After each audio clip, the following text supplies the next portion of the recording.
Okay, we're going to get started in just a minute, so if everybody could take their seats.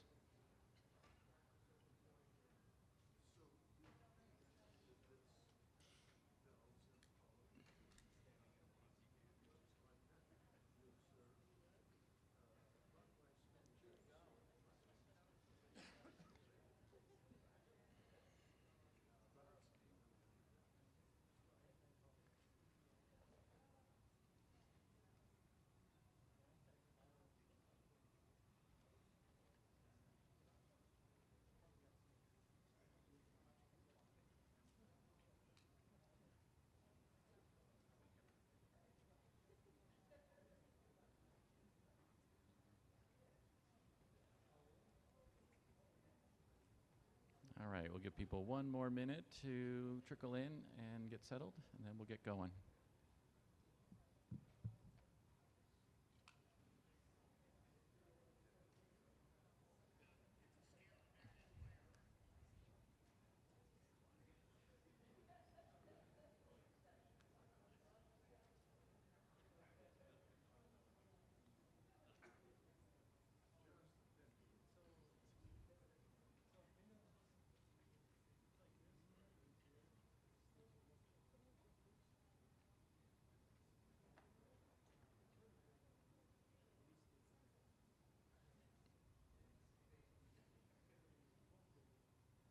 Okay, let's go ahead and get started. I am very excited to chair the Astrobiology and Astroconsciousness session. I'll start with a couple definitions. First, my name is Dante Loretta, and I'm a Regents Professor here at the University of Arizona. I'm also the director of our newly established Arizona Astrobiology Center. And we have formed a strong alliance with STUART's Center for Consciousness Studies, and astrobiology is the study of the origin, evolution, and distribution of life in the universe. And as Stuart and I worked together over many late-night conversation sessions, he put out the term astroconsciousness, and I thought that was just really cool. And so we've defined astroconsciousness as the study of the origin, evolution, and distribution of consciousness in the universe. And I think when we look out at the stars and we're characterizing exoplanets and we're trying to find life, a lot of us, I think, we're really trying to find consciousness out there, to somebody that we can talk to that's experiencing this universe. So we're going to have an amazing array of speakers. It's my pleasure to introduce our first speaker, Professor Philip Schmidt-KOPPLIN. Phil is a member of my science team. I also lead the NASA OSIRIS-REx asteroid sample return mission. And I've been a big fan of Phil's work for over a decade and a half when he published an amazing study on a meteorite that landed in Murchison, Australia in 1969, showing a huge diversity of organic molecular compounds in that material. Phil is the director of analytical biogeochemistry at Helmholtz, Munich. He studies metabolomics and analytical chemistry, everything from wines and beers to meteorites and soils. So it's my great pleasure to welcome Phil to the stage.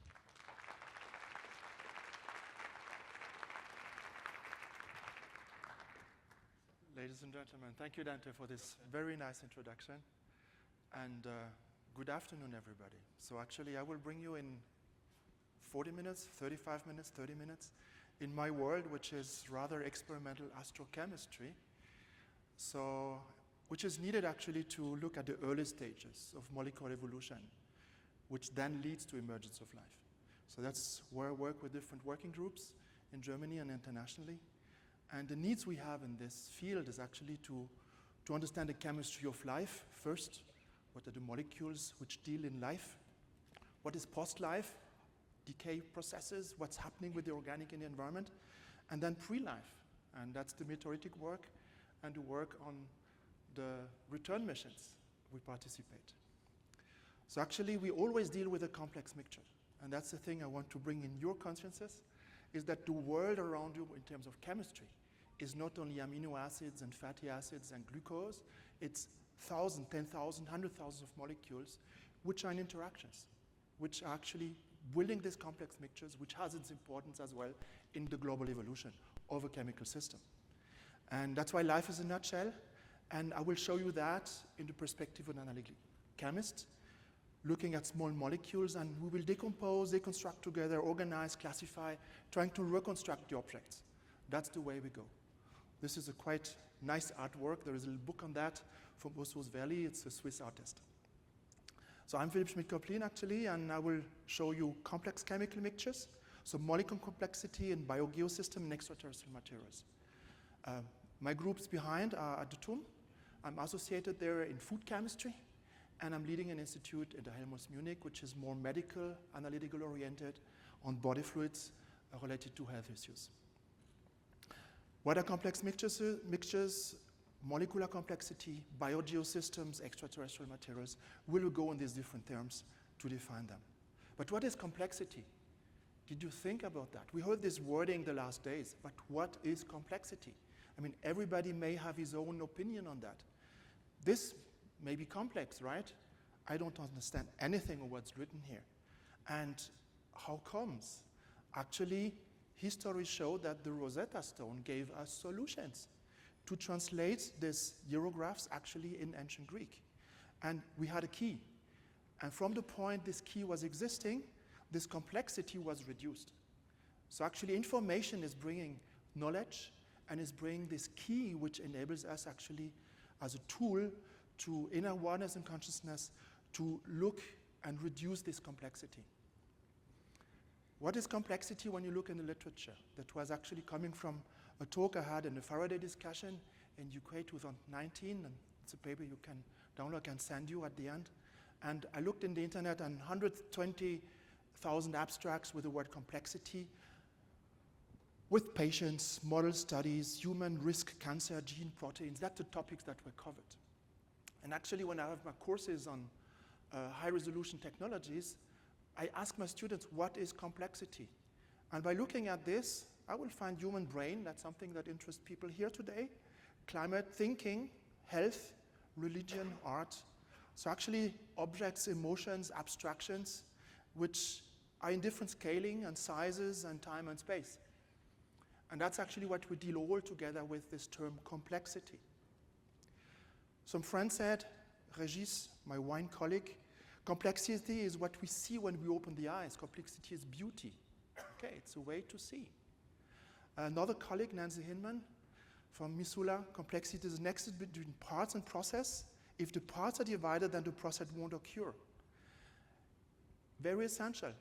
Different components which are interacting with each other, giving this complex system. Not to forget Richard Feynman.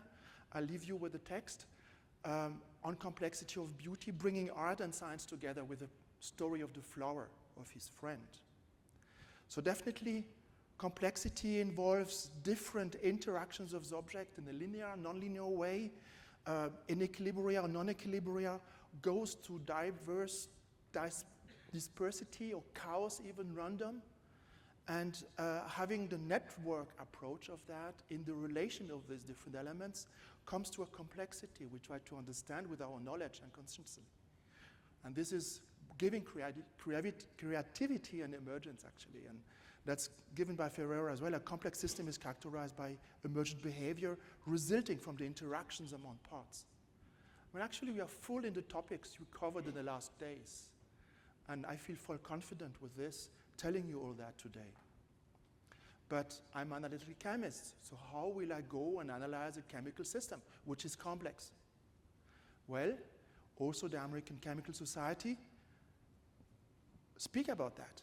And hearing, seeing, smell, taste, touch, all these feelings around are involving chemistry, which are going into interactions and leaving some traces in us in terms of emotions. That's given here. And the analytical way is to deconstruct this and to understand these different aspects. So life in a nutshell, yes, because actually in this picture you have everything. You have a living system, you have a post-life system, which is a decayed organic matter, that's the soil in there, and then you have a non-living system, which was living before, which is this nutshell. And natural organic matter in our environment actually is following these different compartmentation. We have long-living, non-living system, biomes and abiomes. And over the last 3 decades in organic geochemistry, where actually I grew up in, I'm coming from, we worked in different environments like soil, surface waters, marine waters with different colleagues from these fields. And if you look, actually, there are two extreme environments. The one is the extraterrestrial organic matter, which is chemical, abiotic per se, result of chemical reactions. I will come on this in a moment. And the other side is microbiome, the chemistry of microbiome, which then is typical of biomolecules you will find in there. So if you analyze these mixtures with your analytical tools, you will have to take care of that in terms of databases existing or not, or reactivities and reactions taking their place as well. So this natural organic matter on one side is heavily impacted by life, and this is regulated by the genomes giving the proteins, the enzymes, which are giving some molecules which sometimes are there. If you make a snapshot at a given concentration, having a few isomers for sure, but limited to essential metabolites needed for life. And on the other side, you have an increase in entropy in post-life systems, where actually all different microbiomes will jump on the dead living system and decompose it, and abiotic chemistry will take place as well there, photochemistry, hydrolysis, and so on and so forth, giving you a huge complexity of organics, much higher than life. And then we have these pre-life systems in meteorites, where actually we witness the chemistry of space. We look back in time, actually. We have a time capsule to look at the chemistry that happened in the very early time of the solar system. And that's actually the clue in that. And we will go in this today as well. But all are complex mixtures. So what we can show is databases, existing databases of life chemistry. That's the HMDB, Human Metabolome Database. It's online. And this field has developed really great in the last years and getting open access tools and databases. And here we have right now, yesterday, 220,000 compounds in. In the PubChem, we also have man-made chemicals. We're around 100 million compounds. But theoretically, even in biology, you will find much more. You may have 200,000 lipids possible, more even, depending on conjugations, or terpenes.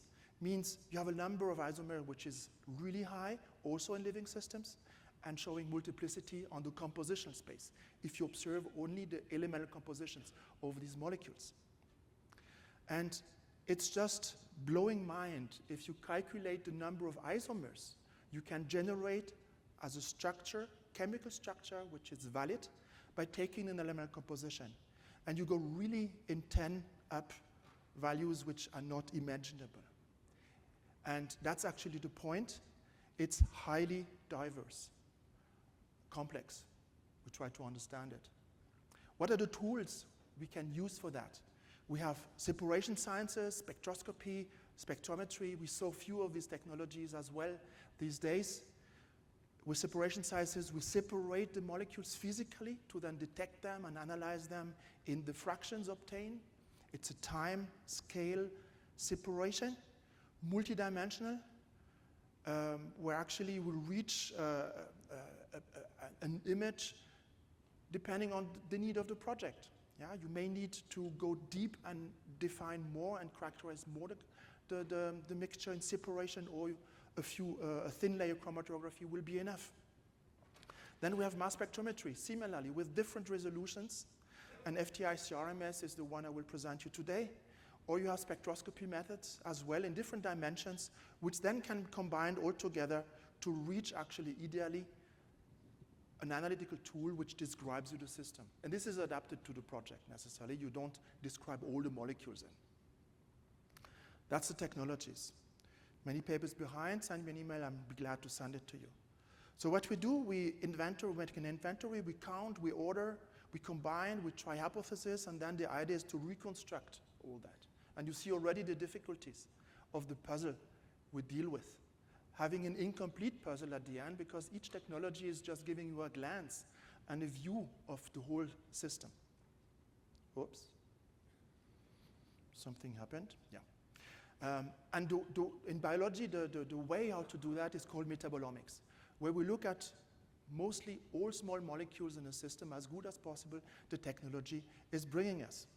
The technologies we have at BGC, at the center in Helmholtz, LCMS, liquid chromatography, coupled to mass spec, NMR spectroscopy, and I will concentrate much more on the first technology where we actually describe the compositional space of these methods. As for the others, we can profile target, quantify compounds out of mixtures, or go in the identification of new structures after their isolations. We integrate all these platforms actually in one huge approach. We can integrate for the non-targeted metabolome analysis of any sample. But this is actually the FTR FTMS, which is actually a mass spec of ultra-high resolution, which enables us to weight the molecules out of a mixture with the precision of the mass of half an electron, which is actually a quarter of a millimass. That's not much. And we differentiate molecules which have this mass difference.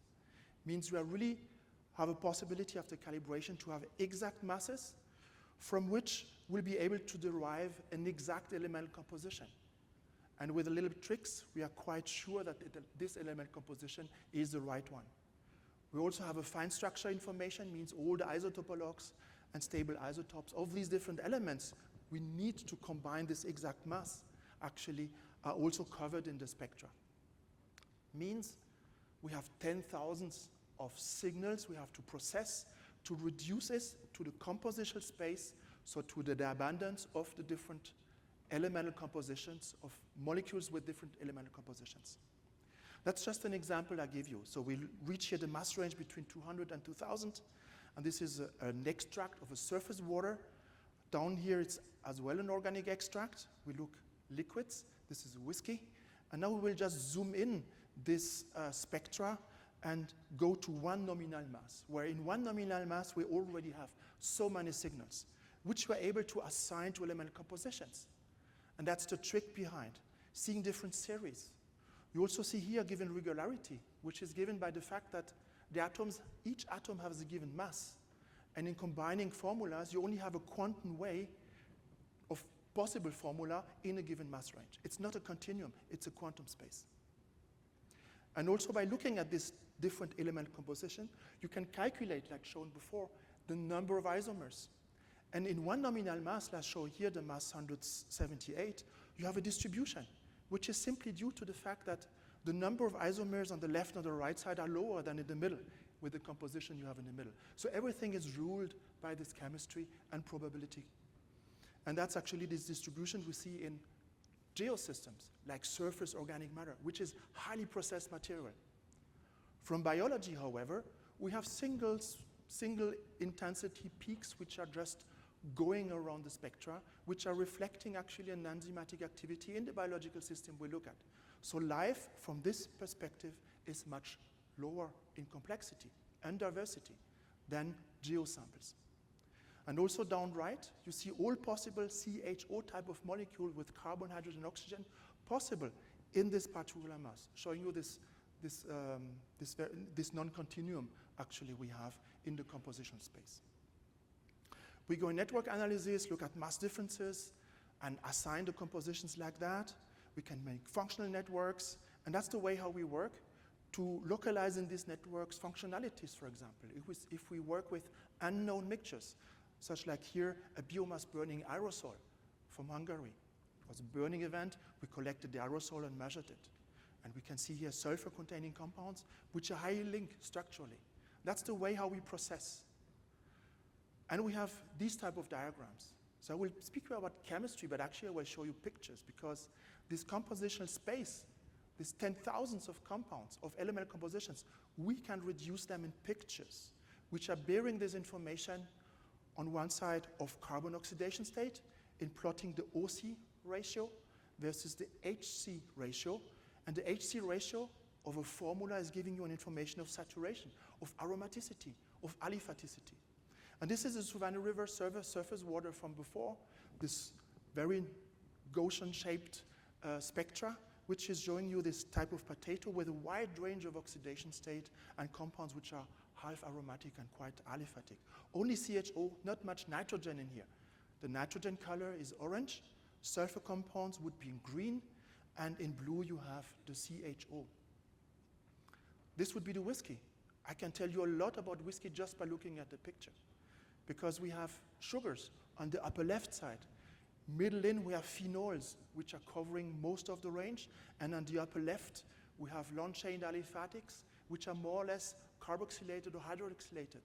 That's the alcohols, which are coming out from distillations.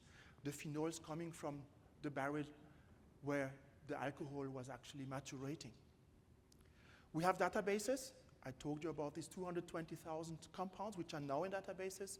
We can project them in these diagrams, and we can see regions where you have different classes of chemical family of biological interest, because we have the databases of it.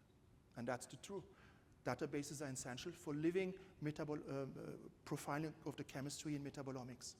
We can navigate in this space, and actually we can have, with this technology, a hypothesis-free approach, because we will see most of the compounds which are ionizing. We look at the ions in the system with the ionization technique we're using. Electrospray, photoionization, cold plasma ionization. That's the three we use routinely in the lab. And from this, we can generate hypotheses of compounds which we didn't expect being in there, and which we were going to look closer with other technologies, which go much deeper in structural evaluation and characterization. We can analyze 10, 100,000 samples, and we can integrate, and that's actually what we need to do at the Helmholtz with cohorts or with different projects where we go in a lot of samples to then mine the data of the patients or the different samples in the way as a function of metadata. Calibration, filtering, annotation, and alignment, that's all operational, but that's what we need, and that has been developed here. It can be found in papers. If some people are interested, I can send it to you. But let's come to applications. How these diagrams are looking like in different applications in life systems. And coming from food, actually, in food chemistry, as well here, we have two systems. We have an abiome and a biome. The biome being life, we have databases for that, enzymatic, and from what we see, only 10% is in database, 90% is unknown. And we have non-enzymatic reactions like browning reactions. Look at your coffee. What color has it? Brown. That's the browning reaction of Maillard. One sugar reacting with amino acids, generating thousands of compounds, precursors of volatiles. We will see in a moment what's happening. And all these compounds actually are part of our holobiont once we have ingested it. We'll find it in the body fluids. So here in life, we have this metabolic pathways, enzyme-driven. We have a lot of information on that. Means also mass transitions we see in our spectra can be assigned to enzymatic transformation. That's how we make polyomics integration. We can generate networks, having these different families of compounds in the network as a function of the databases. And we can explore this actually in the study we have in looking at up and down regulations of some families of compounds which are actually of interest. We find new biomarkers like this in living systems. Different applications. I can send you all that already if you want. It's relative to health aspects. We worked on probiotics in infant cohorts, also actually on food, fermented foods like beer, where we looked for rice markers or colors. We looked at wine aging, good collaboration with the University in Burgundy, or even whiskey. That's the sample I showed you before, where we have a few papers where we go also in aging and actually geography, metabolomics. That's for biology. Let's come to abiomes, non-enzymatic reactions, also related to objects you know familiarly in your everyday life, in cooking, in making food. Maillard is a reaction of a reducing sugar with the amine, in this case, an amino group from an amino acid. And by doing this, you have a bench and a reaction scheme which is ongoing, generating you precursors of flavors, of volatiles which are good for your senses, and you generate aromas, color, but also antioxidants, but you also can generate acrylamide in some cases. So remember some acrylamide scandals for a few years ago? It was due to some heating processes where Maillard reaction played the essential role. So we went in these studies, starting with one sugar, one amino acid, and generating, like you can see here in the mass spec, more and more compounds just by heating this solution. And depending on the sugar and the amino acid, when you smelled at it, it was hazelnut, banana, coconut. You have these different smells which are generated specifically by these different chemicals, sugars, and amino acids. You can follow that actually nicely with the Van Crevelen.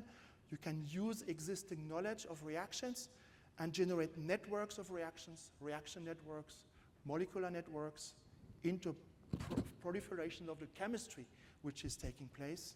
And you can look at different amino acids and look at this diversity and complexity. Fact is that independent of the sugar and the amino acid, the frame of reaction will always be the same. So you can transpose this actually in different systems and look for unknowns and annotate unknown compounds that are not in databases with this kind of approach. Very simple project we had with Leo, which was a PhD as well in the group. We were looking actually in oven vapors. Like you are cooking at home, we were actually collecting the vapors in the oven and cooking different here buns and other things, and correlated actually this high complexity, this high diversity of compounds we have in the vapor phase in molecules directly here. These are 10,000s of compounds we measure partially with our technology, and we managed to follow these by time and model actually the systems. So that's the steady state on the composition level.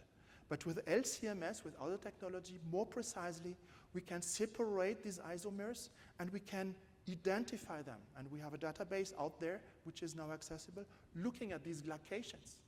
And we use this to search for biomarkers in health and disease at the Helmholtz, biomarkers in food, in cooking processes at the TUM. And actually, we just have a paper that came out where we showed actually that in ice residue of cometary model systems with UV radiation of methanol and ammoniac, we can have actually the formation of sugars, amino acids, and of Maillard reaction products. So even in these simulation chambers of cometary ice, we generate Maillard reaction products. Sugars are reacting with the amino acids. And this is something we want to profile and go ahead with. That brings us now in this abiome in the other step, not the food, but abiotic reactions related to prebiotic chemistry. Early Earth, think about the organics you will find in hydrothermal waters, partially affected from the biology, which is there at lower temperature. Think about black smokers, richness of organic comings out of there, regulated by sulfur chemistry, partially. Think about lightning, or lightning in eruptions. This high energy is generating new molecules based on the gases present. And also you have catalytic effect on mineral surfaces, which are generating this complexity, this diversity of organic. Think about the Miller-Urey experiments with the little ammoniac, the little carbon-based molecules, some arcing in water. And actually, Wechselshauser chemie is following the same approach. And that's actually a group we work with at the Technical University. And here we look at a catalysis on nickel sulfides. We heat actually at 105 degrees in a water system.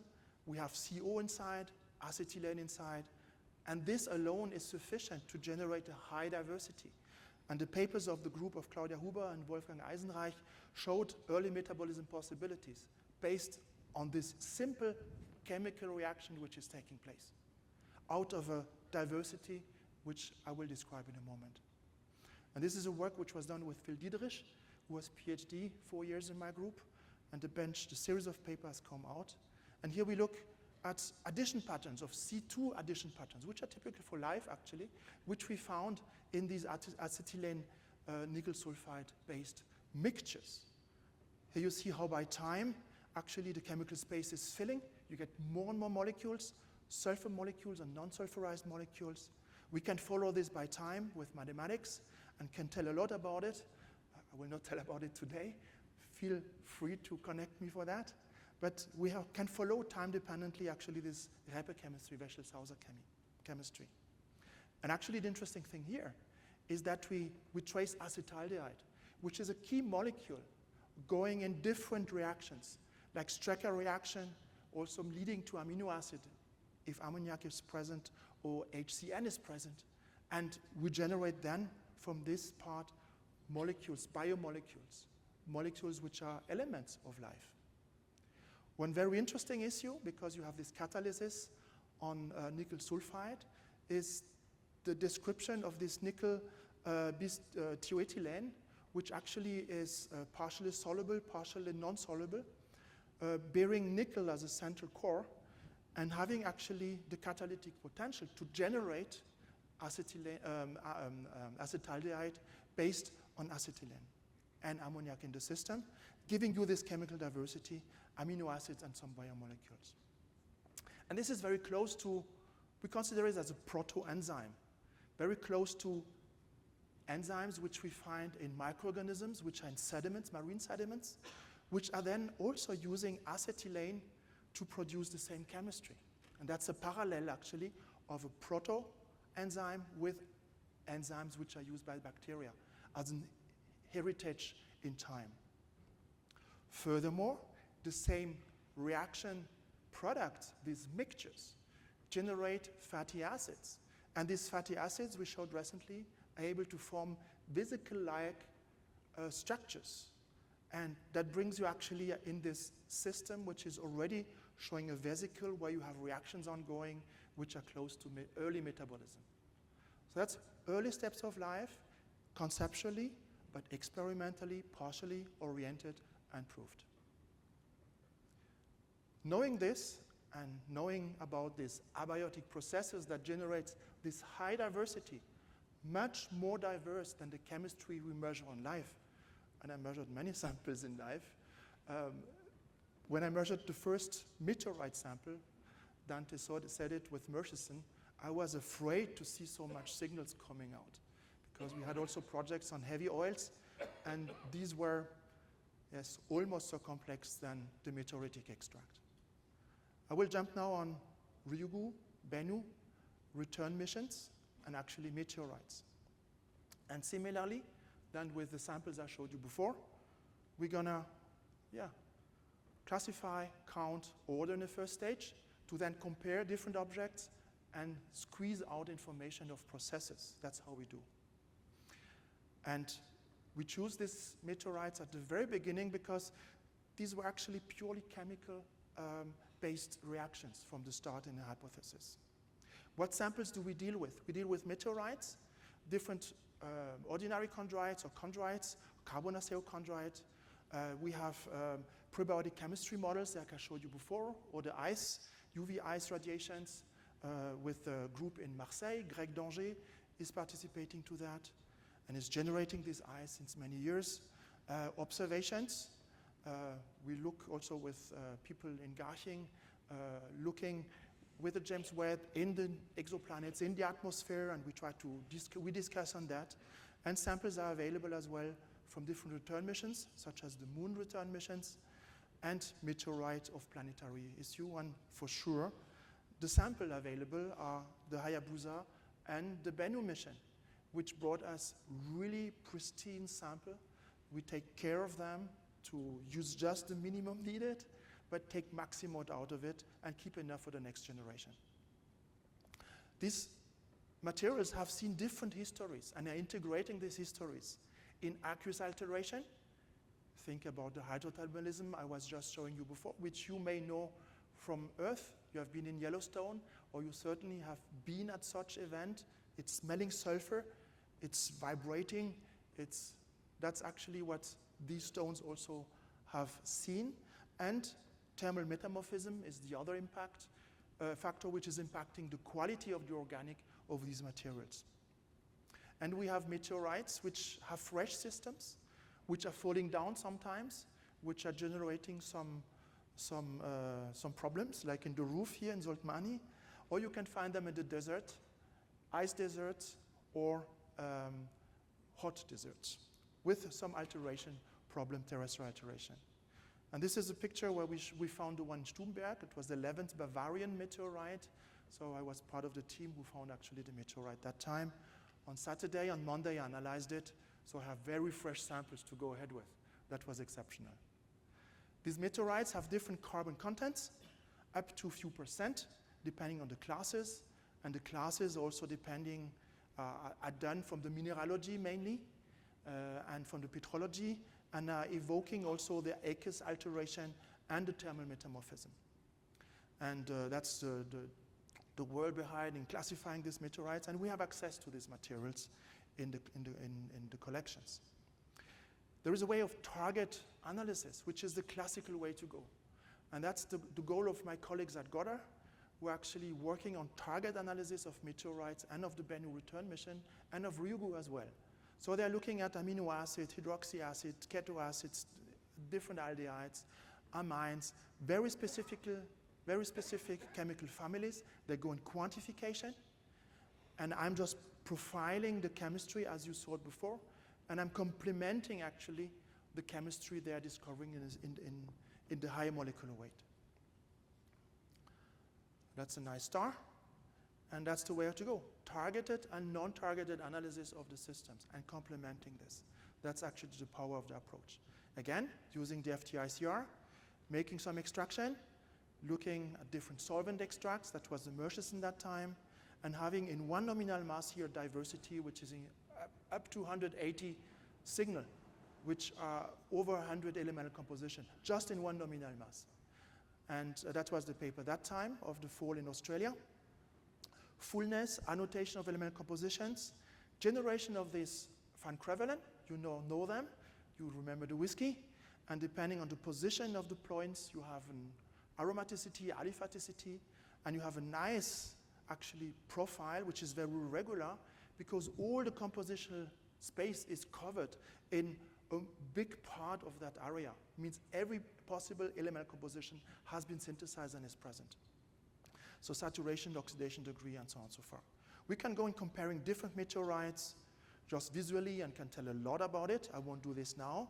But we can also go in a statistical evaluation based on many meteorites and then can evaluate effects of heat, effect of water alteration, what temperature was the max temperature that body saw, and so on and so forth. Means from just the analysis of the organic soluble part, we can have an information on the history on the parent body.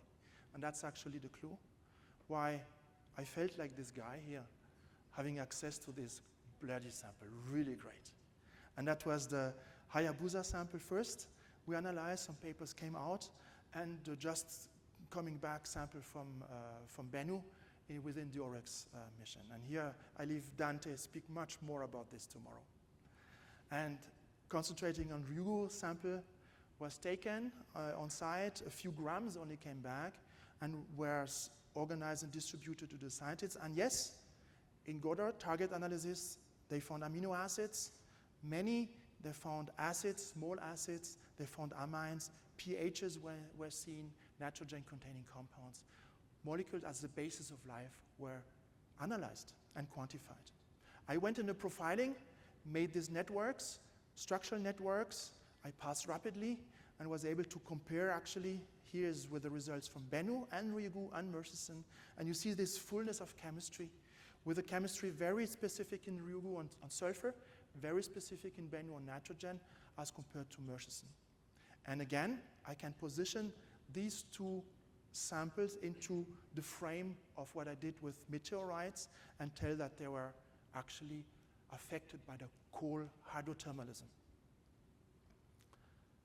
To round up, we saw that the technologies is really essential to characterize as good as possible a complex mixture.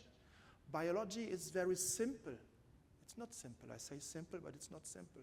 But it's reduced in diversity compared to a geochemical sample, or even more simple than any sample I measured from any meteorite.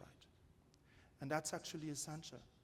And now if you go to our own appreciation of these materials, and to go back to the American Chemical Society definition, looking at the smell and the taste and the touch and the noise and the sounds, we can actually look at the smell of these samples. And we did some studies with Aquajarkas and others, with some colleagues at Twist Aroma in Strasbourg, Laetitia and Damien Steyer.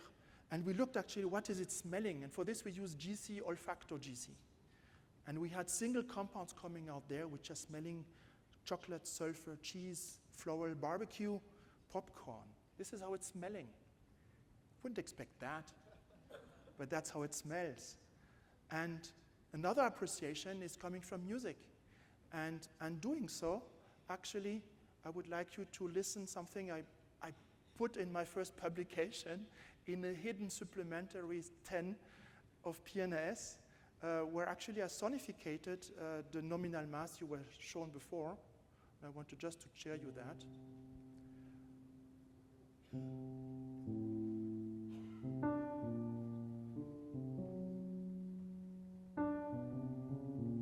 So here I'm just transforming the notes and the pitch as a function of the nominal mass 319 you saw before, and where we get the annotation and element composition.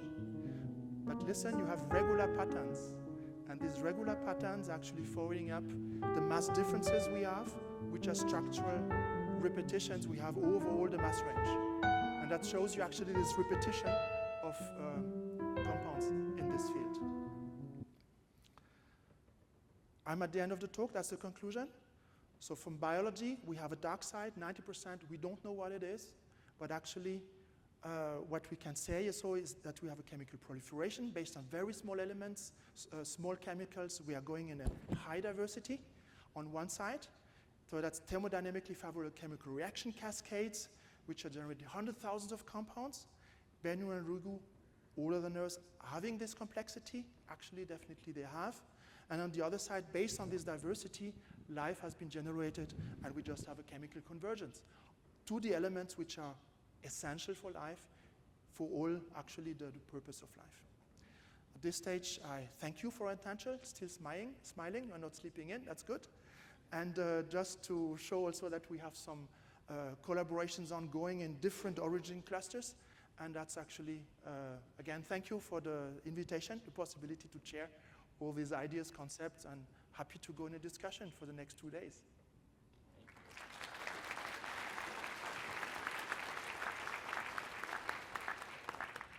Okay, we have about 5 minutes for questions.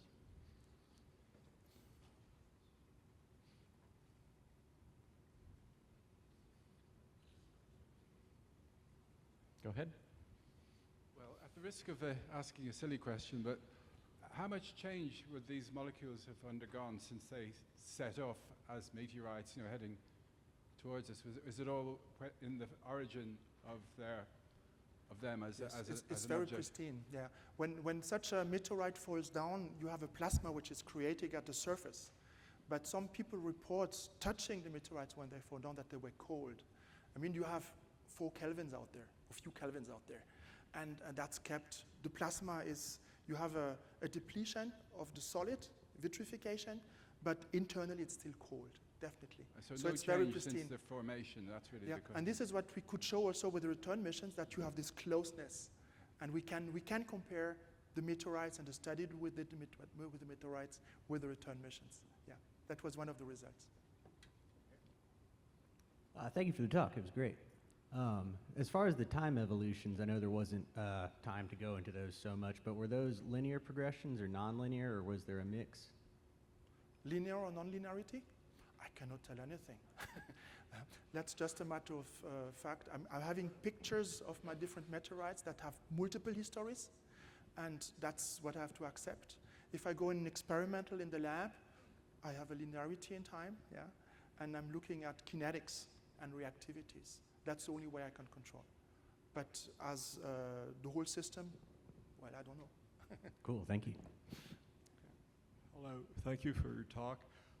When I read on the program that you were going to talk about astrobiology, I thought you were going to talk about like the James Webb Telescope and exoplanets and spectrographic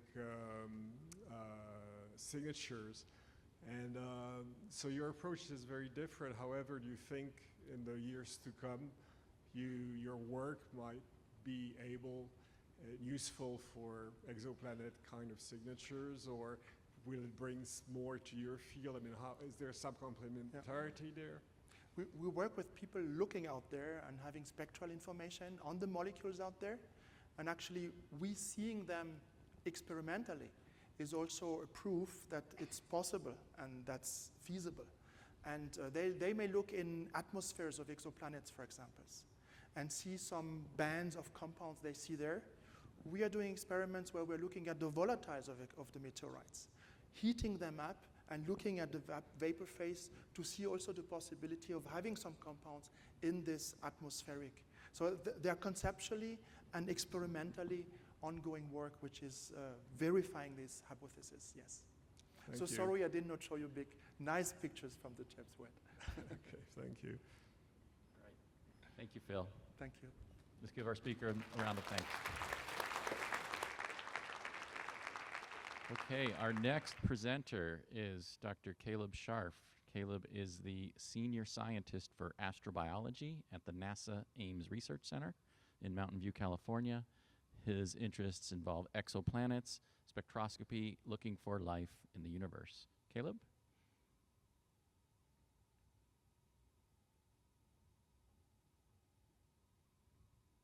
Thank you. Let me get this going. Okay.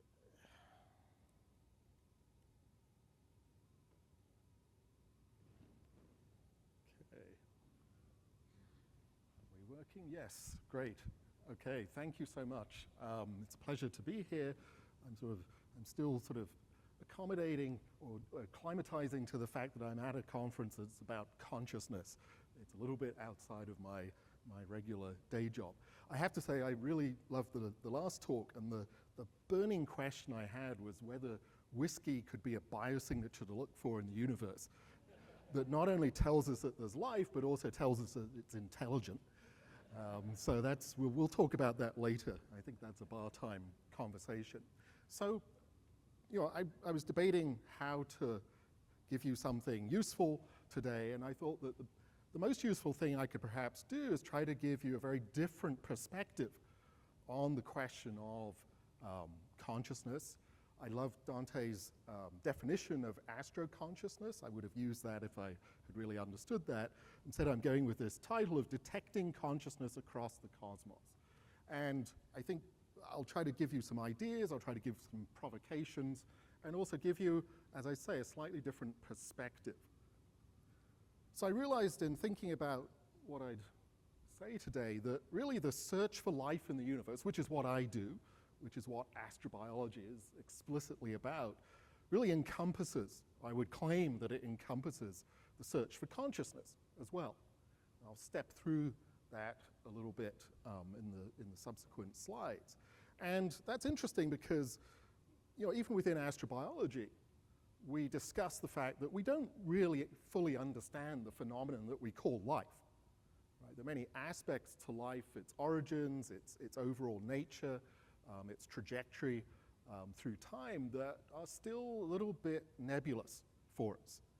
And, you know, but I think that's okay. And I think consciousness is, at least from my perspective, in a similar position. And there are many precedents in natural philosophy and science for pursuing poorly understood but evident phenomena. And it's the pursuit of those poorly understood but evident phenomena that gives rise to better and better insight. So I would say celestial objects are in that category, right? We could see celestial objects, we could see that there were differences between them, that things changed over time, over probably all of modern human history. But we didn't really understand what on earth was going on.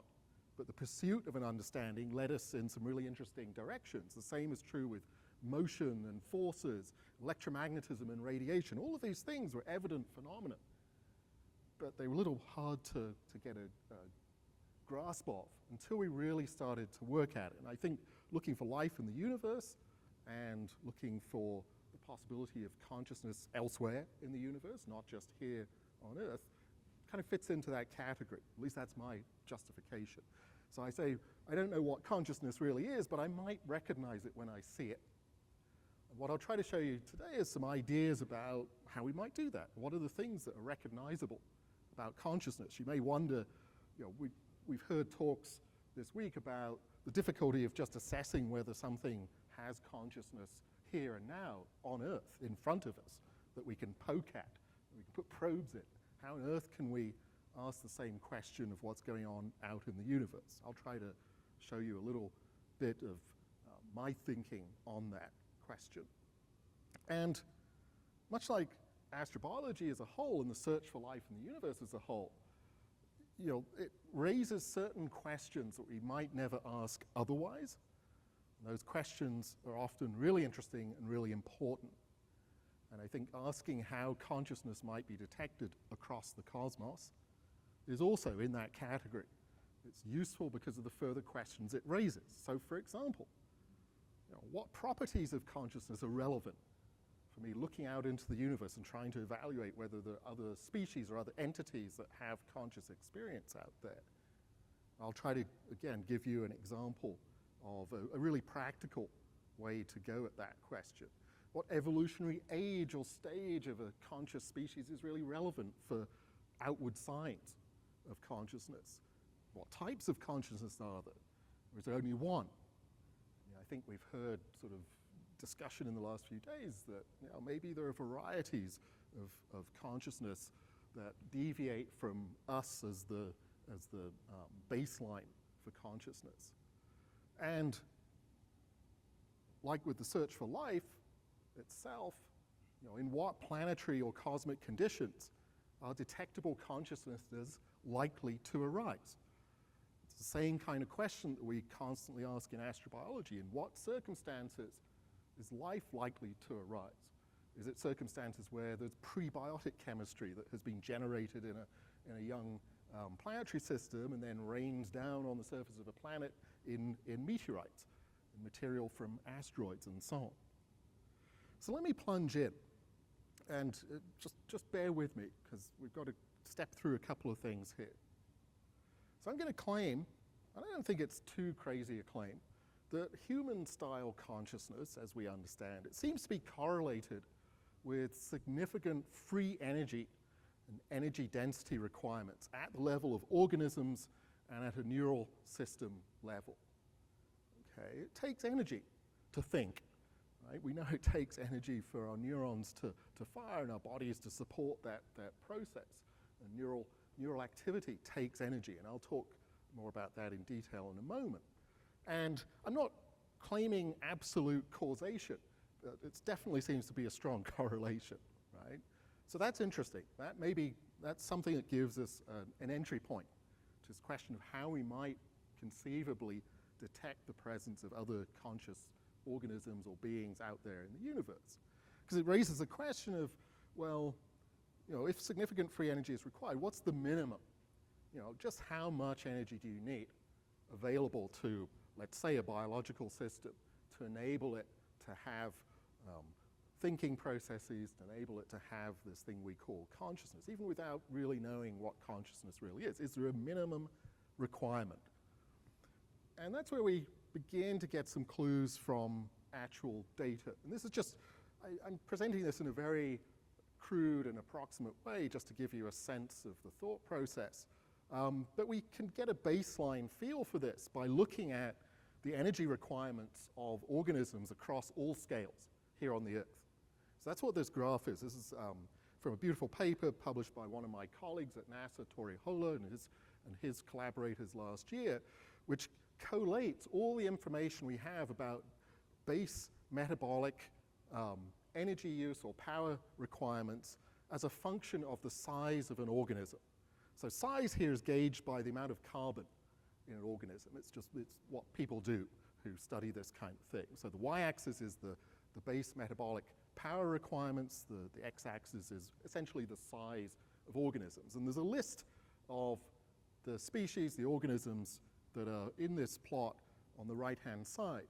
And so first of all, there's a correlation, right? The larger things are, the more energy they seem to require. That's not so surprising. What's interesting is if you look at the list of organisms and you begin to make some assessment about which of these might conceivably have more complex information processing activities going on in them, which might have consciousness, it's pretty obvious that it's things like mammals and birds and reptiles and so on. And you can very crudely just paste a zone across this plot that says it kind of looks like the stuff above that green bar has the potential to have some type of consciousness, much more so than everything below the green bar. Below the green bar, it's simple life. Nothing is really simple, but it's things like bacteria and archaea, single-celled organisms. And so there already we get a sense of a minimum energy requirement, perhaps, right? I mean, it's a claim, and that's fine. We're going to follow it through. It also suggests that there's a physical scale of relevance, and that's probably more to do with complexity than actual physical scales, the complexity of internal structures in these organisms that can give rise to more complex information processing and so on. So that's a starting point, that yeah, maybe there is some kind of minimum energy requirement. Now, this is where I'll get a little bit deeper into things, and I'm going to claim that we might gauge some of this also by thinking about what I call bit operations in organisms. Now, I debated whether or not to use that terminology because it triggers all sorts of things. We hear bit operations, we think computers, we think digital electronics, and so on. That's not quite what I mean here, but it's just a convenient label. What I really mean is state changes. Okay? So a bit operation is a state change. It's something going from 1 to 0, or 0 to 1. That could also be a molecule going from this energy state to that energy state, or a neuron, a neural state going from this condition to this condition. Okay?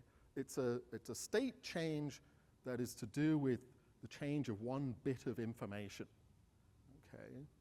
And that's interesting because from physics, in fact from thermodynamics, we know that there is a natural hard lower limit on the energy involved in that kind of bit operation, kind of state change, possibly a neural state change.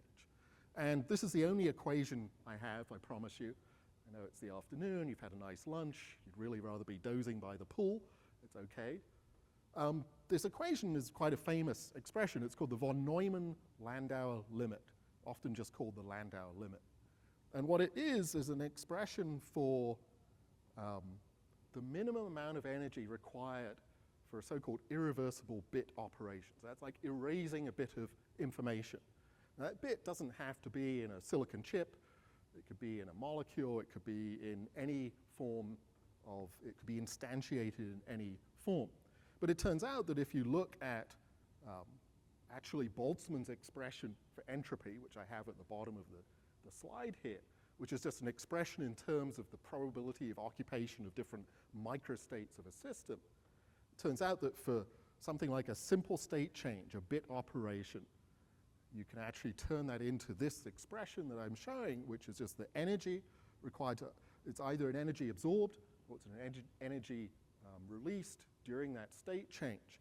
And it's in terms of very simple things. The Boltzmann constant, K sub B, the environmental temperature, and that's really interesting. It means that there's a direct relationship between how efficiently you can change the state of something and the environmental temperature. This is just crude basic physics, right? And the natural logarithm of 2 is because we're talking about a binary change, okay? And as far as we know, this is absolute. There's been experimental work done to show that in all classical systems, bit operations, this is, or does seem to be, the absolute minimum energy you can get away with, ever. It's a little more confused with quantum states. There's claims that it also holds for purely quantum phenomena. There are some claims that you can sort of get around it. But we'll think of it just in the classical form. So what does this get us to? Well, this gets us thinking about all those changes that are constantly happening in biology that are to do with essentially bit operations, changes of state. So let me give you a simple example as we sort of build this up. So let's think about the computational efficiency of RNA translation. Okay, so we've got a strand of mRNA in a cell, we've got a ribosome in cells like ours, and it's reading through the information in that strand, and it's pulling amino acids out of solution, and it's attaching them together to make a polymer. That is an informational process, right? And it's both experimentally and theoretically, it turns out that the minimum energy required to do that across biology is about 10 times the Landau limit at normal room temperature, because the Landau limit includes temperature. It's about 10 to the minus 19 joules. It's not much, which isn't too surprising. Now, it's 10 times the limit because it's not quite as simple as a 1-0 operation. There are a number of small steps that are involved in taking amino acid out of solution and plugging it onto the end of a growing protein. But it still can be written in terms of the Landau limit, which means it has a fundamental dependence on environment, fundamental dependence on temperature. So where do we go with that? Well, now some cute stuff. So some cute stuff is we'd say, well, what about the total rate at which RNA translation events are happening in life on Earth? Well, it turns out we can estimate that. Okay, and an estimate is that there are about 10 to the 30 to 10 to the 32 translation events happening every second on Earth, globally, right? The entire biosphere. It's a lot, which isn't surprising because this is going on inside every single organism on the planet. So we know how often these translation events happen, so we can just combine these two things and have a back-of-the-envelope estimate of the power budget of translation operations on the Earth. And it turns out to be about 0.1 to 10 terawatts, right? That is the constant flow of energy, right? Energy per unit time, supporting RNA translation events on the Earth. Now, the reason for going through this is we're trying to get to the point where we can somehow quantify biological activity in ways that might be observable across the universe. So the next piece of this, that was just an example to give you a baseline. Next piece of this is say, well, okay, neural activity is also state changes. These are also, you could characterize these as bit operations. And experimentally, you can determine pretty much, well, roughly how much energy is required. I won't talk about it in terms of Landau limits because now it's much more than that. A neural spike, something like an action potential in a human brain, involves about 10 to the minus 12 joules, give or take. So that is a lot more than an RNA translation event, right? Or at least the minimum energy required that we think is required for an RNA translation event. It's about 10 million times more. So in other words, neural activity, which we might associate with the phenomenon of consciousness, is costly, right? It's really costly. And in fact, if you do the same kind of back-of-the-envelope calculation for the total power budget of just human neural activity on the Earth, forget about all the other organisms that have neural networks, okay? You get about 0.1 to 1 terawatts of power, okay? And that is very disproportionate because that is a small subset of the species on the planet, us, right? And a small subset of the total number of biological cells on the planet, all the cells in our brains. We may have a lot of neurons, but it's a tiny number compared to the total number of cells out there in the entire biosphere. And it kind of overlaps with the power budget of something else, the RNA translation, which is just absolutely fundamental to the existence of life on Earth. So really, this is a very elaborate way of saying something very simple, which is that consciousness is costly in energy terms, right? And of course, if you were a neuroscientist, you already knew that, and you're wondering why this idiot physicist is going on about this. I apologize. I'm having fun. I'm having fun. Okay, so that's interesting. So energy utilization by consciousness is a lot. Maybe that gives us a clue to things that we can look for out there in the universe. Before we get to that, though, there's one extra piece. So I'd say that, you know, that's the raw sort of power budget needed for consciousness.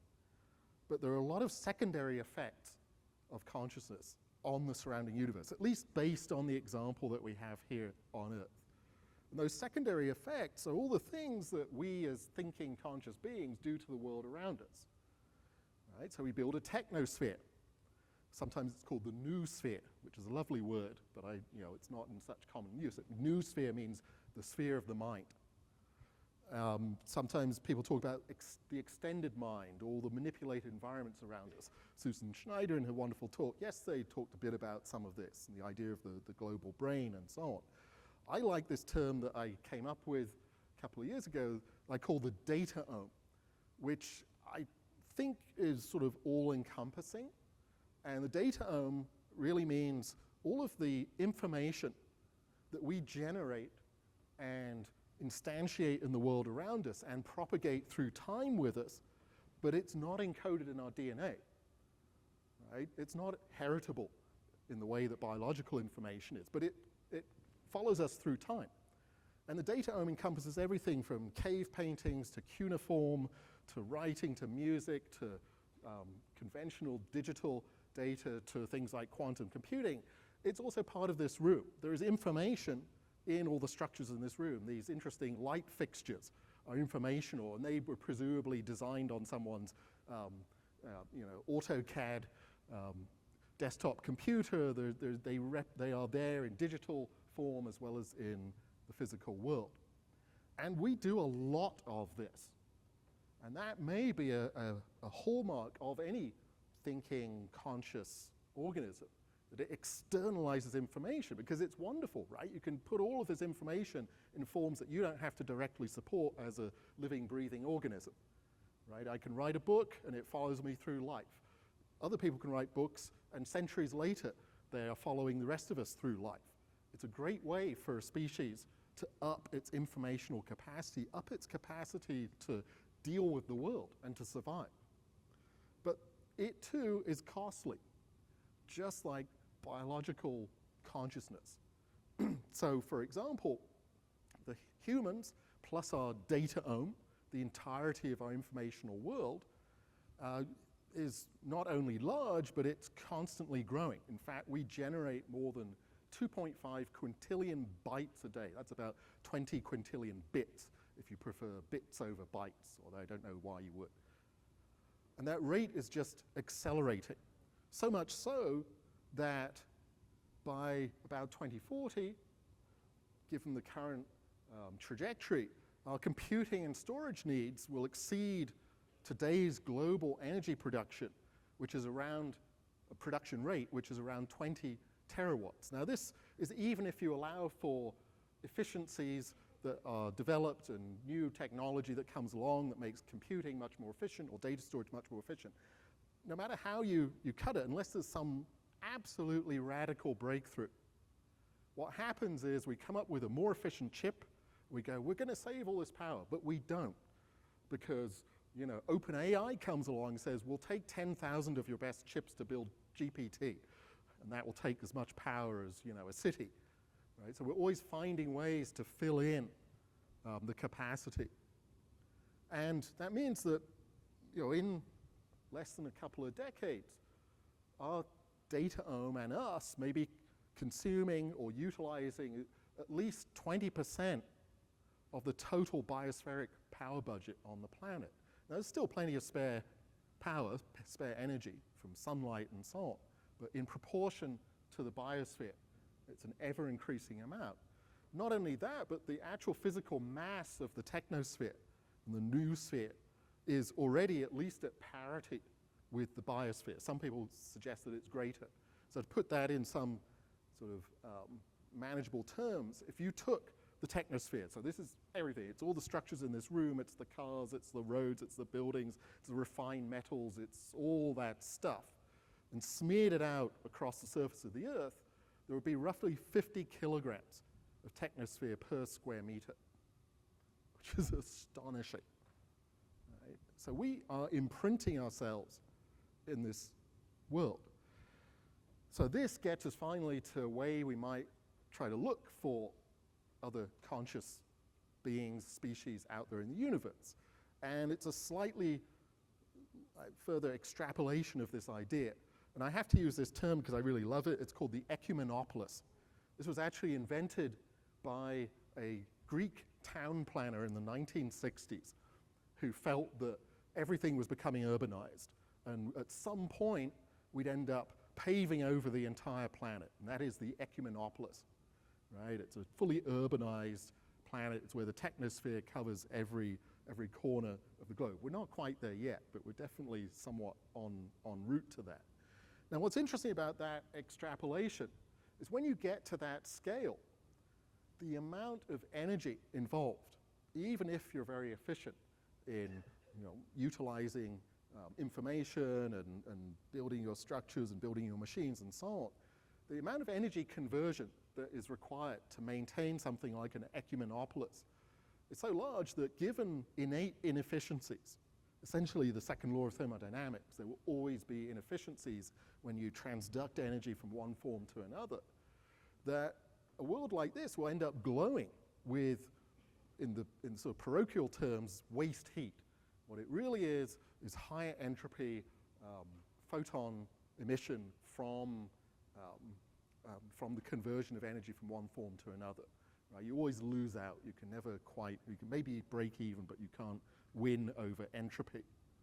And so what that means is worlds like this will start to glow with an infrared emission, a heat emission in radiation that they wouldn't otherwise. And so some clever astronomers, not me, but I stole their diagram, have looked at this and said, well, that's a signature. That's a very special and exclusive signature of something like an ecumenopolis, something like a thinking conscious species out there in the universe. If we find a planet orbiting its parent star, and we can monitor the light from that planet very, very carefully, and particularly the light that's being emitted in the infrared part of the spectrum, we might see, as the planet orbits around its star, a so-called phase curve, so a variation in the intensity of that light just because of the different geometry that you see of the planet as it goes around the star. And that could produce this pulsing, like, infrared signature that is quite exclusive to the use of technology, to the inefficiencies of energy transduction on a planet. It will give a somewhat different signature than anything you could really come up with for biology alone. Now, can we detect that right now? Not yet. We need big telescopes to do this. And in fact, to do this detection of what's called a 1% technological civilization, that's a civilization, an ecumenopolis, that utilizes roughly 1% of the stellar radiation that is impinging on the planetary surface. So we're nowhere near that yet. We're at least off by 1 or 2 orders of magnitude. Right? But if that could happen, you might be able to detect something like this if you built a telescope about 100 meters across. So its main mirror is about 100 meters across, which sounds kind of ridiculous, but we're sort of on track to that. Right? At the moment, we're beginning to build telescopes that are close to the 30-meter scale. 100-meter scale, you begin to get to the point where you're so sensitive to radiation being emitted from objects in the universe that you might detect this. Okay. Are there other ways we might look for signs of conscious species in the universe? Well, sure. And you can come up with a whole laundry list. So, for example, industrial technological pollution. Now, that's not exclusive to thinking conscious beings. So we're breathing pollution, right? And what I mean is oxygen, right? All the oxygen we're breathing is the product of photosynthetic life, and whenever it was, 2.5, 3 billion years ago, the first photosynthetic organisms started generating atmospheric oxygen. That was a pollutant. It was toxic to most of what else was sitting on the Earth at that time. So we're sort of following a wonderful tradition on Earth. But more seriously, there are specific molecular species, things like chlorofluorocarbons, right, which are really hard to imagine being placed in an atmosphere through non-biological means and non-technological means. But we've certainly done that. We've modified our atmosphere in that way. That might be something we could look for. Planetary surface modification, the ecumenopolis again. Artificial satellites, right, are urged to communicate, to gather information, to keep an eye on things, has resulted in us placing thousands upon thousands of objects in constellations in orbit around our planet. And that number is just going up and up as things like Starlink fills out and the other internet satellite constellations get put in place. And so maybe that too is a signature of a species that is so intent on learning about itself and talking to each other that it begins to modify more than just its planet. There's an energy signature of space exploration. If a species starts to really explore the universe around it, it will have to propel itself in some way. And that propulsion could emit particular signatures, energy signatures that we might conceivably see. Electromagnetic communications, of course. This is the classic search for extraterrestrial intelligence, or SETI, is looking for either directed communications or indirected communications, leakage from a technological civilization. It's worth thinking about. And then there are reconfigurations of matter in planetary systems. We're already doing this. People like Dante, with OSIRIS-REx, brought a piece of matter back from an asteroid to the Earth. That is a reconfiguration of the distribution of matter in the solar system in a form that hasn't really happened before, directed reconfiguration. We've also tried redirecting asteroids. 2 years ago, there was a mission that hit an asteroid that was orbiting around another asteroid, modified that orbit, changed it by 33 minutes out of a 12-hour orbital period. It's a reconfiguration of matter. Why did we do that? Because we're thinking about how to protect the Earth from dangerous asteroids. That seems like the sort of thing a conscious species might do. Right? Those reconfigurations of matter could be something to look for. But with all these extrapolations, there are also questions about how far it could go. Okay, and I think this is an interesting question about consciousness, and I'm almost done. This is just my penultimate slide. You know, species in symbiosis with what I've called the dataome will confront limits. And it's not just building out so that you've urbanized the entire planet and made some poor town planner from 1960s Greece very unhappy, but it's about the limits of thermodynamic efficiency. Okay? It's about the limits to computation. It's about those limits of coherence and noise in computation. So you modify the environment in which you're trying to do computation. You're actually imposing more constraints on your capacity to do that computation in the first place. The limits of the substrates in which life is built, in which computing is built. And this is kind of a long-running thing in the search for extraterrestrial intelligence. It's a question of, people always ask, well, why haven't we seen anything? And how do we do this? And so on and so on. And one issue that keeps coming up again and again is the window of opportunity. There may be a very narrow window in time where it's possible to make any of these detections that I've talked about of evidence of a conscious species, because it just doesn't last that long. Now, that doesn't necessarily mean bad things. It might just mean that the species does things differently after a while. It's also true that we've only been trying to look for signs of other life in the universe for a very, very short amount of time in the cosmic scheme of things. And so there are these windows of time and opportunity that we have to think about.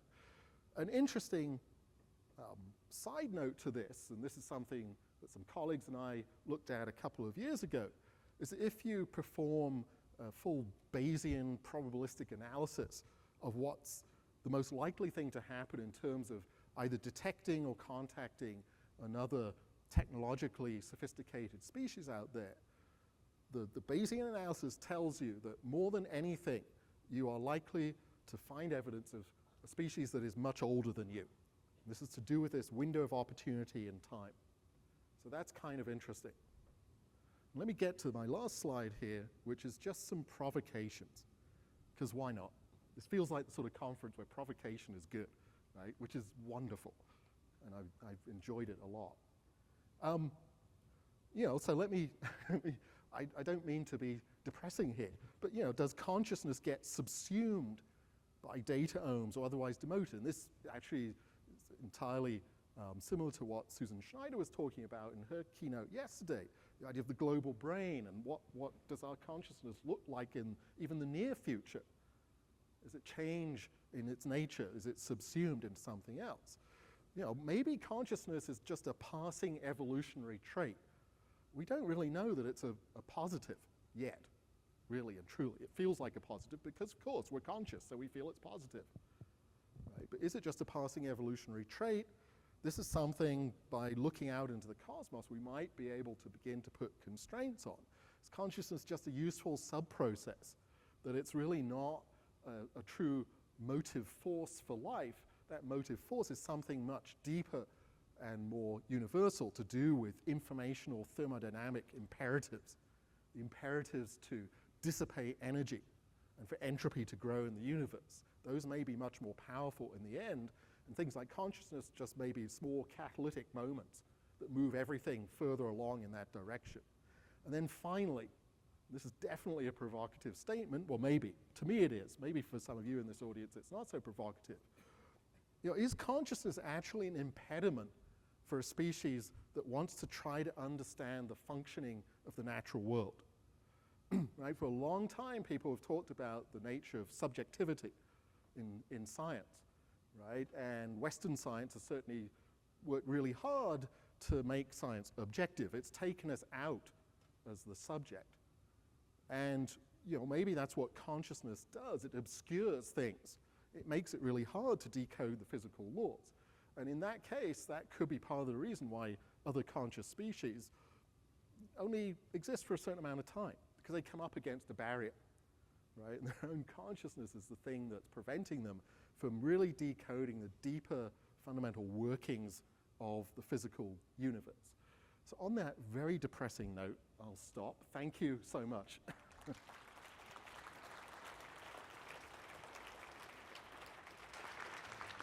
Thank you, Caleb. We have lots of time for questions, and I'll start with one. So thinking about, we always say it's hard to define consciousness, and we're not even sure everybody else in the room is conscious, but we're hosting a conference about consciousness, so clearly something that there's out there that all of these beings have gathered. So, and really it's the conveying of meaning, like thinking about receiving a signal from an extraterrestrial civilization. If there's meaning behind that signal, to me, that might be something that indicates consciousness. And deciphering the meaning of an extraterrestrial signal would be the real challenge, I think. I'm just wondering what you think about that. Yeah, no, I think that's right on the mark. I think, Shannon didn't care about it in information no, theory, that's right. Yeah. Yeah, and this is sometimes a confusion. We talk about Shannon entropy, Shannon information, and it was really just a very sort of austere measurement of essentially the complexity of your data. It said nothing about semantic information, about the meaning of information.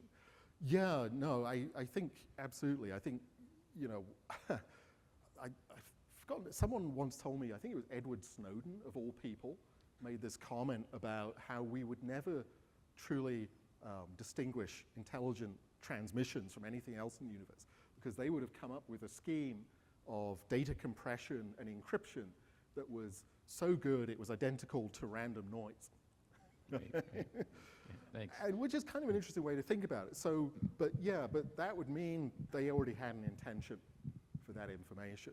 If someone is reaching out, then I think semantic information, structured information, information that relates presumably to common things that other species might experience in the universe would be a key sign that there's something akin to consciousness on the other end of that.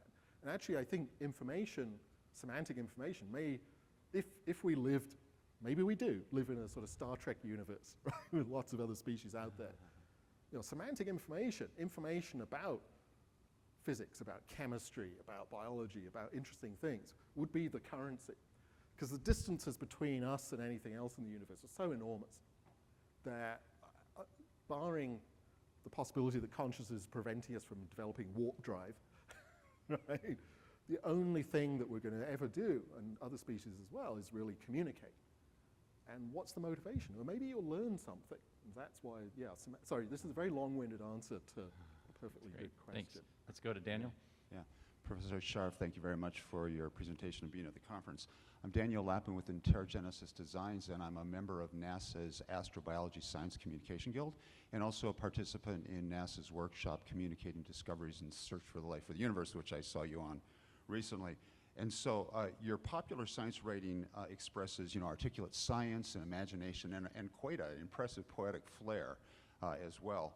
And so my question is about, the techniques of imagination and creativity inquiry and the art and science of communication in astrobiology.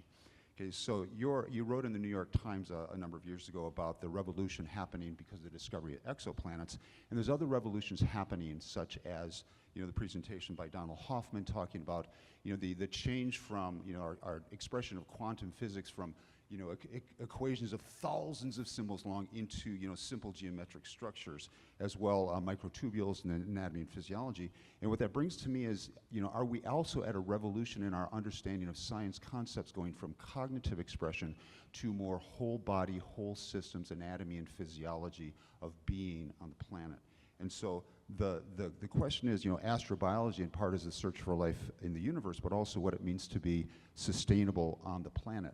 So is there a parallel revolution happening about what is the next phase of imagination, the next phase of creativity, the next the next phase of inquiry and asking questions about what does it mean to be in a human body, in this ecosystem. And so that's the question. What's the next phase of imagination, but also what is your secret sauce? Well, it might be whiskey. Okay, we'll try that later. Yeah, no, I think it's a really fascinating question. This is it's the age-old thing. How do you get inspiration? How does anyone become creative? And it's something really hard to corral and to massage into a form that you want. I do actually think, and this is a more positive note, that there are opportunities with advances in AI to change the ways in which we as individuals can be creative. I don't think, the human mind is an extraordinary and wonderful thing. And the more support we can give it, the better. And, and I think some AI tools, not that they relieve us of mundane tasks, but they are opportunities, they're echo boxes, right? They give you an opportunity to have those conversations almost with yourself, but it's not quite yourself, that can create this feedback process where new ideas crop up, where the human mind does whatever miraculous things it does to create, real new stuff, right? What's called open-ended evolution, which is something we don't have any technology capable of accomplishing yet. So that's kind of my simple answer to your question. Thank you. Let's go to the other side of the room. Yes. Excuse me. If I look at you, I can see you in your position. I think I can bring you nearer, 1 meter or 2 or 3. No, I can't carry you on my hand, a version of you. Really, I practice this. But of course, you'll come here mathless. Sorry for that. Do you think this is the extended mind, which they are talking about? You just mentioned that. So, the extended mind refers to a concept, I think it was David Chalmers and someone else, and I know Susan talked about it yesterday. It's really just the idea that we do sort of process information externally as well as internally. Right? And a simple example would be, in a book or in a computer. Right? It's quite literal. It is an extended mind in that sense. Thank you. I appreciate it. Over here. Thank you for a really scintillating talk. I wonder if you could just talk a little bit more about Fermi's paradox. I take it that if consciousness has this unfortunate quality of evolving away, that could make for a limited period of time, but presumably before intelligence got to the point of creating this entire urbanized planet, it would have created radio waves and communication like what we've done. That seems a very likely sort of time course. And so wouldn't you expect those, the radio waves produced by those various different intelligences to be out there? And even if they didn't carry on for very long, there should be periods of time. So I wonder if you could speak to that issue. Yeah, so it's a good point. So so yes, in principle, right, we've got first run episodes of I Love Lucy spiraling out into the galaxy around us, and some poor alien civilization is going to catch onto those and wonder what on earth is going on. So I think and vice versa, their I Love Lucy show should be coming towards us. So there are issues. So there are some issues with radio technology specifically, the physics of it. Right? So our galaxy is not a pure vacuum. The space between the stars, the interstellar medium, it does contain stuff. It contains ions and atoms and molecules. Very, very tenuous, but it's there. And when you're talking about light years is what, 6 trillion miles, something like that. A lot of that is accumulated, and as electromagnetic waves pass through that medium, they get distorted. They decohere, for want of a better word. And so actually, you need extraordinarily powerful transmitters to make sort of readily detectable signatures. And that may be one drawback with that way of looking at things. I mean, I think it's an absolutely valid question. And so already people who, this is not my specialty, people who are interested in the search for extraterrestrial intelligence are turning to other things. So for example, laser transmissions can retain coherence over much, much longer distances. There are also possibilities, this will sound really flaky, but it's not, of using quantum teleportation. So quantum teleportation is not like Star Trek, right? It's really just a way of transmitting quantum states, or the information of a quantum state. It requires still additional information that has to be transmitted at the speed of light. But there's a possibility that that form, so lasers and using lasers to transmit things for quantum teleportation may retain coherence over much longer distances. So one thing we haven't done much of, although few people are doing this, is looking for essentially pulsed light transmission, right? Not radio, I mean, it's all electromagnetic radiation, but much shorter wavelength, pulse transmissions, ultra high frequency, whether or not there's information in any of those. And we've only really just started doing that. Thank you. All right, I think we need to move on to our next speaker, so let's thank Caleb one more time. Thank you.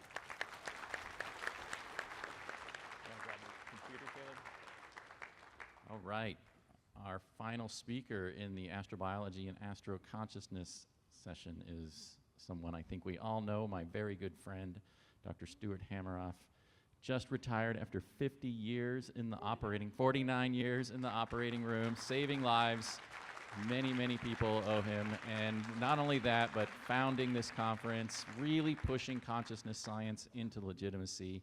We all owe him a debt of gratitude, and I can't wait to hear what he's going to tell us. Which came first, life or consciousness?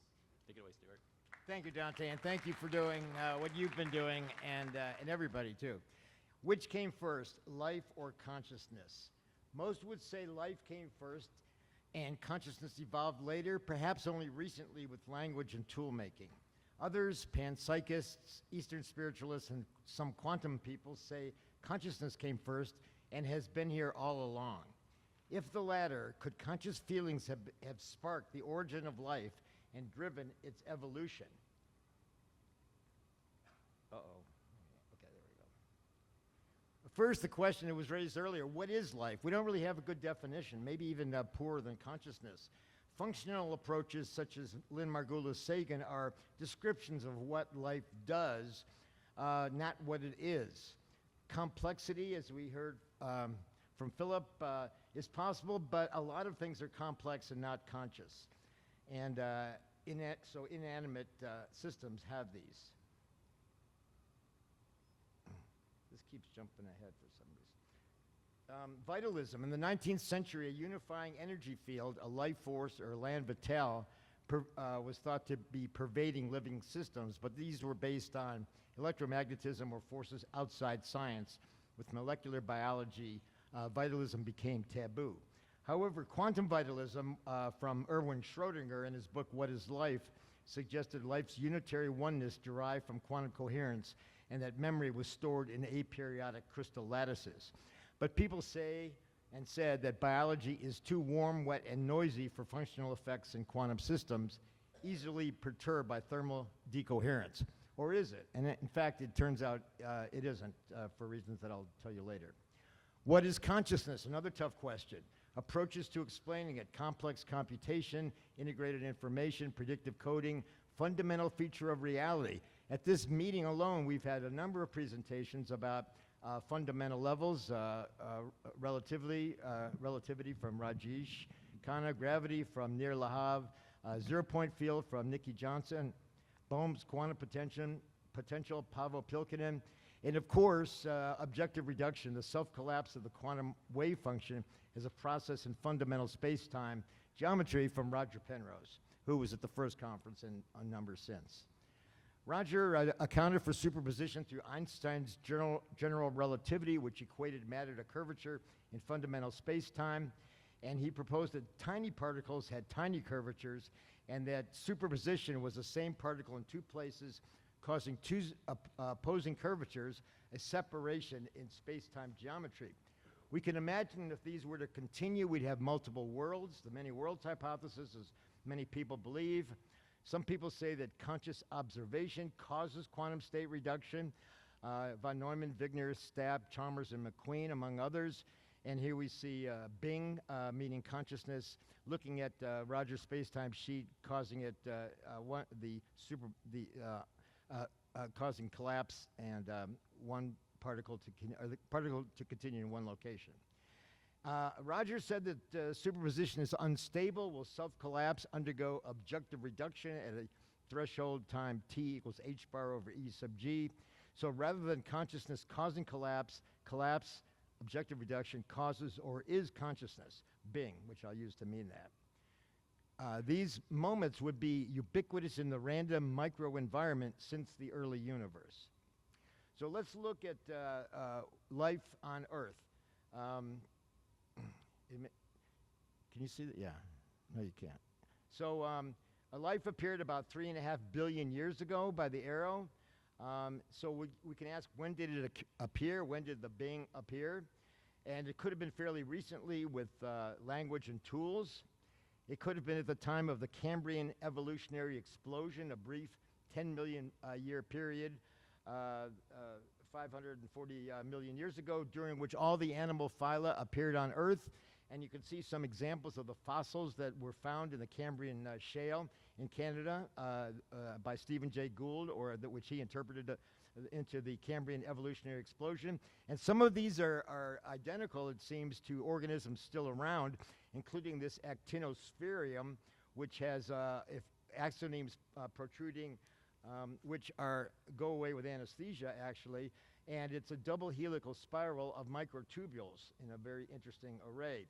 And also below that, a suctorian was one of those other creatures, and it is made of microtubules which squeeze together for suction. And these are made of microtubules, as we can see to the right, a cylindrical polymer of tubulin proteins with 13 protofilaments. Okay, let's move backwards, and how about life appearing earlier at the onset of the eukaryotic cell, which was originally proposed by Margulis-Sagan to be a symbiotic event where spirochetes with flagella and microtubules invaded prokaryotes, much like a sperm invades an egg, and the flagella are made of microtubules, and we can see one of them on the right. Or even earlier, the first life. Was consciousness there, and did it perhaps precipitate the origin? So life on Earth apparently began in a primordial soup proposed in 1920s by Oparin and Haldane, a simmering, oily mix from which biomolecules emerged 3 to 4 billion years ago. And as somebody mentioned, in the 1950s, Stanley Miller and Harold Urey simulated a primordial soup with nutrients, some oily mix, some lightning for sparks, and they found amphipathic molecules with organic aromatic rings, pi electron resonance clouds on one end, the hexagons with the extra lines, and polar water-soluble tails on the other.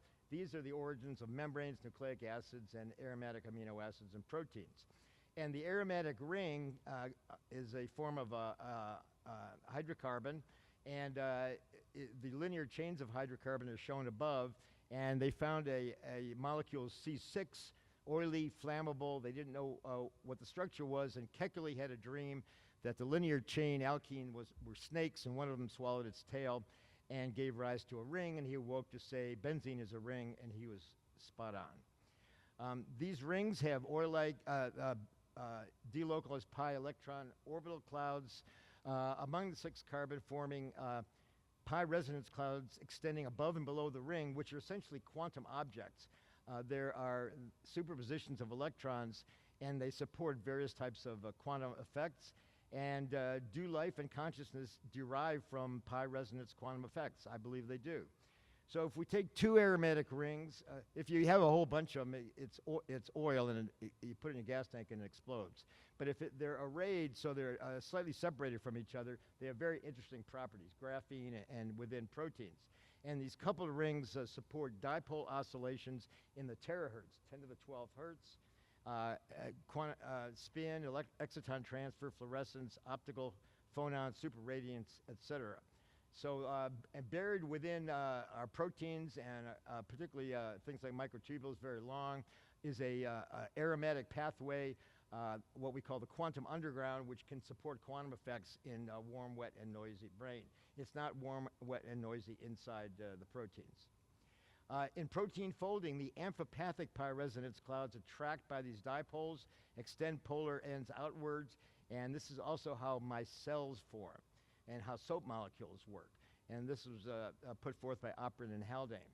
So back in the primordial soup, in this oily mix, maybe these micelles, their aromatic rings coalesced, and they reached threshold for Roger Penrose's objective reduction and collapse of the wave function to give rise to a Bing moment. And these would have been random, but some would be positive and feel good. So there's a smiley face emoji indicating that this is a positive feeling event.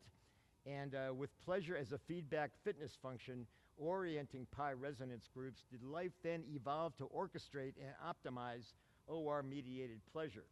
And I call this the quantum pleasure principle in a paper I wrote in, I think, 2017, which Dante read when he was waiting for the samples to come back and wondering whether consciousness might have been there at the origin of life, and maybe we should be looking for consciousness as well. He said, who's this crazy guy who wrote this? And I was across the street, and we've become very good friends and collaborators since. Darwinian evolution is a pillar of modern science, but the notion that life evolved behavior to promote gene survival is an assumption and doesn't make sense.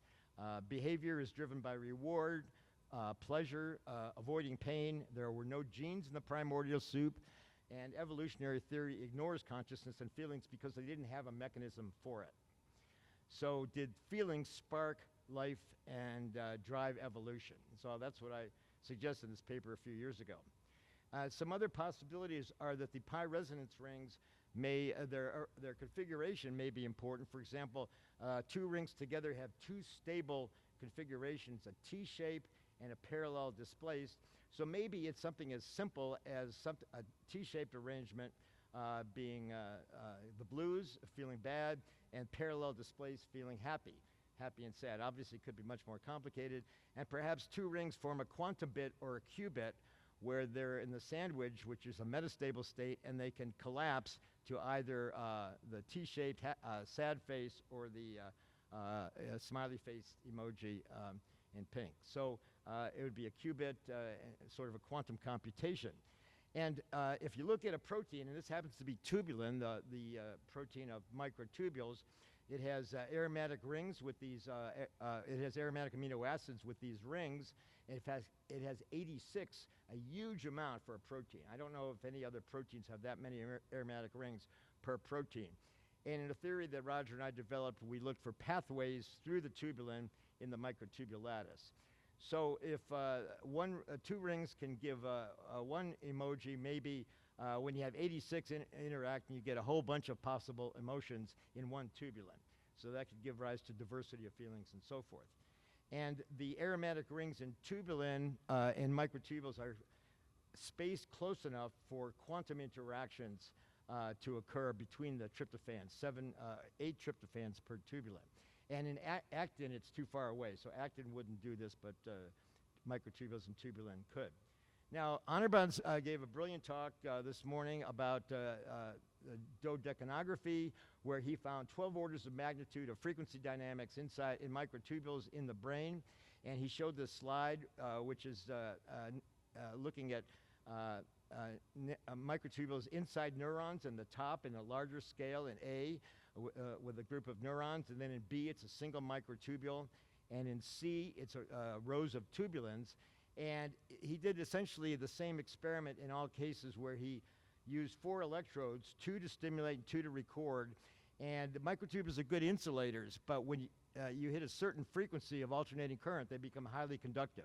And if you plot the conductance over frequency, you get triplets of triplets, as Anirban suggested. So if we go from the bottom right, you see in terahertz, and then gigahertz slower, and then megahertz, and then moving up to the single microtubule, the gigahertz, megahertz, and kilohertz. and then in the neural network, megahertz, kilohertz, and hertz. In all cases, the triplets, they are 3 peaks, and each peak has 3 peaks. And so these are the triplets of triplets.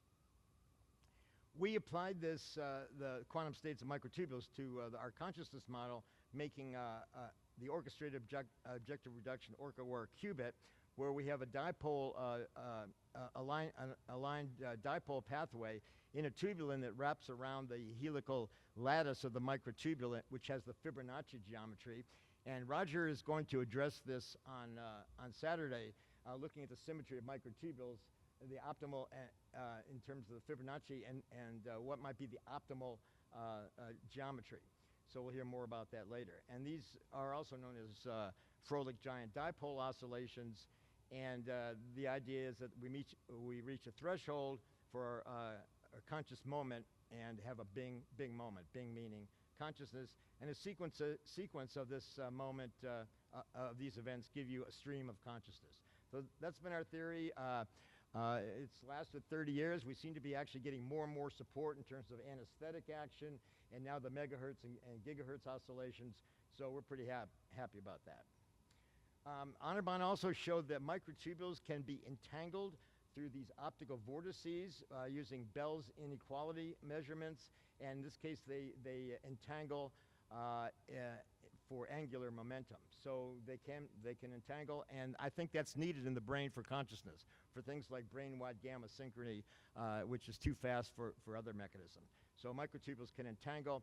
This has led to this spatiotemporal hierarchy that Justin Riddle talked about, from the neuron upward, going to the left of this slide, but also if you go inside the neuron, you have 12 orders of frequency magnitude in Anirban's dodecanography, starting from the pyramidal cell, and then microtubule networks in kilohertz, and individual microtubules in megahertz, and so forth, down to gigahertz, terahertz, petahertz, and so forth. And then the last step's the big one, all the way down to the Planck scale in Roger's objective reduction. And at the bottom, you can see the triplets of triplets that are found down at least to the terahertz so far. So back in the primordial soup, anywhere else might this happen? Well, polyaromatic hydrocarbons are produced by stars and float in space, e.g. in interstellar dust. These molecules are polyaromatic rings. And the green fluorescence in this picture is triggered by starlight from PAHs in ice in interstellar dust. So there is an awful lot of this stuff floating around in space, in interstellar dust, in atmospheres of exoplanets, and who knows where else. And I think it was on the windshield of the space station. So they might be floating down on us right now. We wouldn't know. They're in the gas phase. So some of them look like this. They have kind of cool shapes. They're very prevalent, maybe the origins of life and consciousness. And Dante headed, as we've heard, NASA's OSIRIS-REx project, which brought back material, including PAHs, from the asteroid Bennu to be analyzed. And I'm very happy and excited to be part of the team of figuring out what we're going to be actually looking for. So here are some. There's a whole slew of them, of these aromatic rings. This is oh no, that's LSD. I'm sorry.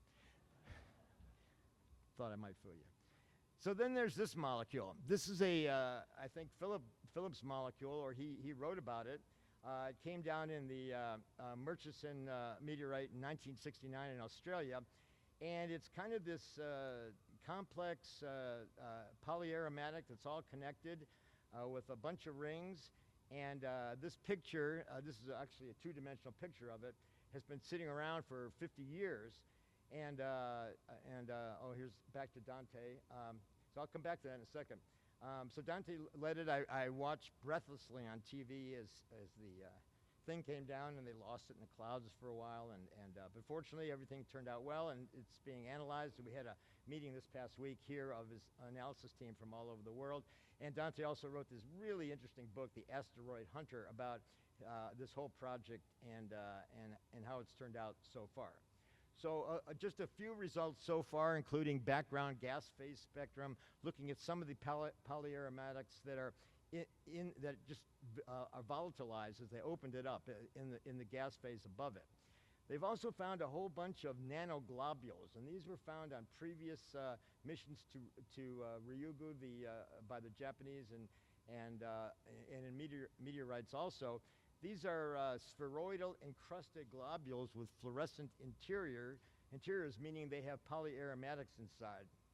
And they've been found from meteorites and other asteroids and Bennu. The fluorescence interiors indicate aromatics, possibly complex ones, like the Murchison IOM, and I think Dante said that they have evidence of some complex polyaromatics. Okay, what are we going to do? How are we going to determine whether they're relevant to life and consciousness? We will study these to look for what we call putative signs of life and roots of consciousness. Initially, at least, they will be studied non-invasively with quantum tunneling, quantum cloaking, special spectroscopy, et cetera, in Honorbaum's lab at NIMS and SCUBA. And we will start out with the idea that putative signs of life, what we might take to consider as signs of life, include coherent oscillations in petahertz, terahertz, gigahertz, and megahertz, as we've seen inside neurons and microtubules, triplets of triplets in these oscillation patterns, phonon-assisted quantum optical effects that we showed in microtubules that were inhibited by anesthesia, and replication and or self-assembly. If such signs of life are found, we'll then subject them to anesthesia, and if inhibited, they will be considered putative roots of consciousness. If both are present, the notion that consciousness preceded life or was there at the same time and sparked its origin and has driven its evolution could be supported. Certainly not conclusively, but it's certainly possible.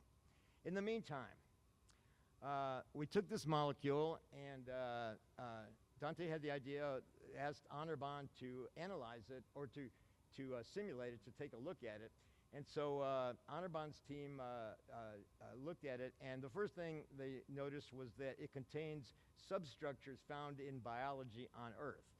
And this may not be surprising because there's so many polyaromatics, and they're probably all over the place. So anyway, some of its components are found in biology on Earth. And of course, you can't rule out the possibility that it's a contaminant since it's a meteorite, but nothing like this big molecule has ever been seen before. So it's pretty likely to be extraterrestrial. So they then did a 3D simulation on a super-duper computer, and they found that the big Murchison IOM actually had 3 different conformations in 3D that we see here. Now, when he put 2 of them together in simulation, they tended to align end to end.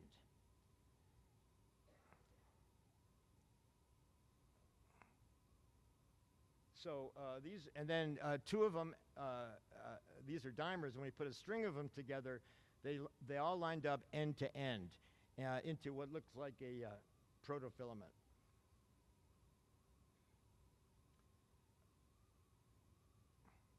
So here it is again, into tetramers and then protofilaments. And then they aligned the protofilaments in 3D, and they formed a lattice, which was slightly offset, and then the lattice curved into a cylinder, or began to curve into a cylinder. Now, they only had enough for 5 protofilaments, but it looks like it's curving in so that it would take about 13 of these to make a complete cylinder, which is the number of protofilaments in a microtubule. Microtubules can have anywhere from 10 to 19 protofilaments on Earth, but 13 seems optimal. We humans and most mammals and animals have 13. So Roger will tell us why 13 may be optimal. A couple other things, they looked at the highest occupied molecular orbital and lowest unoccupied molecular orbitals, and saw that they are separated, so there would be a transfer of energy from one to the other, and the density of states. They then took the 3-dimensional views of the 3 conformers, and this is the first one, and did electric field and magnetic field simulations. And you can see that in this case, there's energy in both electric and magnetic regimes moving around, kind of moving left to right, at least the magnetic field. And the dynamics peaks basically show single peaks. The second one is a little bit different, but the energy is kind of moving around haphazardly somewhat, and still one peak. The third conformer, however, showed this. The electric field and especially the magnetic field seems to cycle around in a cycle and then kind of flop over to the other monomer of what looks like a dimer, so that it's going in a kind of a figure 8 configuration. And this showed on analysis triplets of triplets.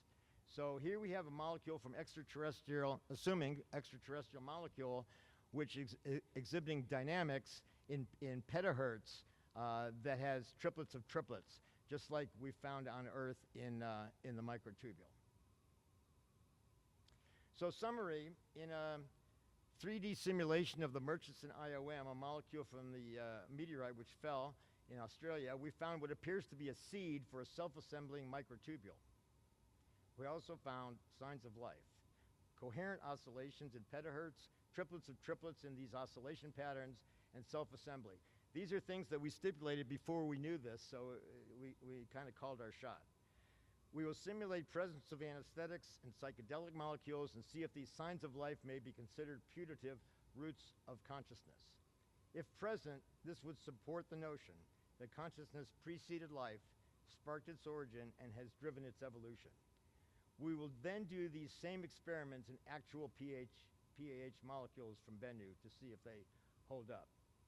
So to conclude, let me ask, if so, would this be intelligent design? And you know the controversy about evolution, and people think, some people, Darwinists would say no, it just started from nothing and grew to evolved into what we are. Intelligent design people say no, there had to be some kind of intelligence going into it, and this is usually meant to imply God in a religious sense, but this needn't mean that. It could be a bottom-up conscious design, in that this molecule or other similar molecules began to interact by Penrose OR and have their own conscious moments. So raises two questions. Are life and consciousness elsewhere in the universe dependent on microtubules? And is it triplets of triplets all the way down? Thank you.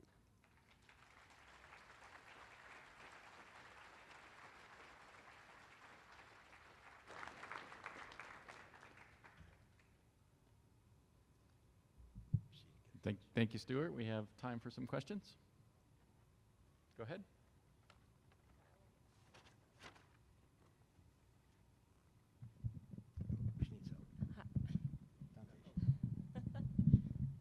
A damsel in distress. He's on his way. I'm neither a damsel nor am I in distress. Thank you, Stuart. Okay, so I want to go back to the Bell's inequality theorem. Bell's inequality? Yeah.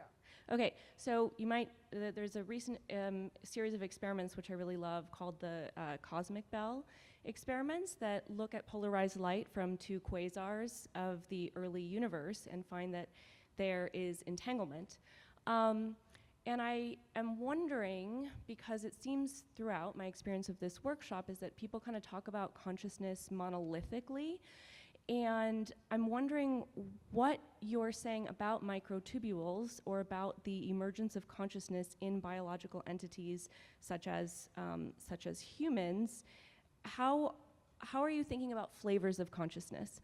Like, if you are arguing that consciousness is the, with Penrose, is the collapse of the wave function, like the measuring light from a quasar in the early universe, the act of observation, the act of measurement creates the conditions for that collapse. Why is the collapse of that different or the same in like the collapse of microtubules and in the universe? Why does consciousness apply to both of these things that you're arguing? And like, are you saying that like the universe is conscious in the same way as humans are conscious? That's my question. Okay, there's a lot there. So first of all, we don't need conscious observation to cause collapse. That's the Right. so-called Copenhagen interpretation by Norman Vigner and Dave and some others. So we reject that. We do have to then deal with the double slit experiment, but I can talk about how that fits in. So basically, the collapse occurs spontaneously. It's due to separation and then a collapse, and that gives rise to consciousness. In the random environment throughout the universe, it would be proto-conscious. These moments would not have context, would not have meaning or memory, and they would come and go, and that would be the end of it. However, once the superpositions get organized or orchestrated, then you start to get meaningful consciousness. And I often use the metaphor that if you go to the symphony and the musicians are tuning their instruments, you hear a bunch of noise, but then the music begins because the orchestra. So orchestration, not necessarily with the conductor, it'd be more of a, so that's what we're saying is happening, at least in our biology. Out there, it could be the very simple proto-conscious, or it could be something more highly organized, more like God, but we don't necessarily need that. Does that answer your question? Yes, thank you. You're welcome. Yeah, thank you for the excellent presentation. Particularly like people like me who are not from the biological sciences or purely who are from engineering background, I want to acknowledge that I didn't understand much what was being said. So I come back to the very basic question. With all these things that, all the developments on consciousness studies, artificial brain, a lot of things happening last 20, 30, 40 years, are we any closer to understanding what a basic consciousness mean? Like, how do you explain to people who are not from this field? And my second question is Let me answer one at a time. Sure, sure. I think we already did. I mean, maybe not today, but I think the collapse of the wave function in the microtubules throughout the brain that's entangled, so you get brain-wide synchrony, that can account for consciousness. What was the second question? The second question is I think it's related to the measuring consciousness. Like, for example, now, like, if there is in 5-10 years, we have a successful quantum computer and there is a very complicated AI algorithm, can you go and say that, do they have consciousness? Computers based on complex computation, no. Oh, quantum computers. That would depend. Most quantum computers, they have the superposition, then they make a measurement which causes collapse, introducing randomness, so no. It's possible that quantum computers could reach threshold on their own. In fact, Hardman Nevins speaking Saturday, and I think he's coming tomorrow. A few years ago, Roger and I were at Google Quantum AI, where they have all these quantum computers, and they told us that the quantum computers were occasionally self-collapsing prematurely, and we said, well, maybe that's objective reduction. Could they be conscious? And Harbin said, oh my God, I hope not. So, and Google later had a problem with one of their people thinking that some other computer was conscious. So he said, okay, but we're going to look into this. You know, it'd be a very bad PR thing for him. So it happens that Roger and I were back 2 years later, and Hartman had one of his people explain it, and he showed 10 pages of equations and said, see, no problem. So I don't think so, but I don't know whether we have to worry about that. Thank you very much. But I think it's possible to make a quantum computer that could be conscious with something like fullerenes. Hey, Stuart. Sky here. So you had a slide about a third of the way through with the bing, bing, bing, and the graphs of consciousness. Yeah. And the entanglement going both ways in just a cell. Can you go back to that on here? Oh, I don't know. Well, it showed that the classical information was going forward only for like one segment of time. The quantum arrows were going both directions. There could be backward time effects too. Okay, yeah, go So back. just within a small segment of time, right, with the bing, the conscious collapse. That's what I understood from what you were saying. I was curious, yeah, that one right there. No, go back. Okay. You had it. Where'd it go? It's this one. It's the one with the chart with the collapse. That one. That one. So at the Okay. bottom you have the bing, the vertical lines representing conscious moments, and the quantum information is only entangled for that one moment of time. Is that right? Well, We've argued about that. The way I look at it is, yeah, consciousness is an instantaneous moment on the vertical collapse. And then you go back into the quantum phase and you build up to superposition and do it again. So you'd only be conscious during that instantaneous moment of reduction, but you're not conscious in between, so it would appear continuous, like a movie or video appears continuous. So, but the other question, I don't know if you asked this question, but is the frequency of this.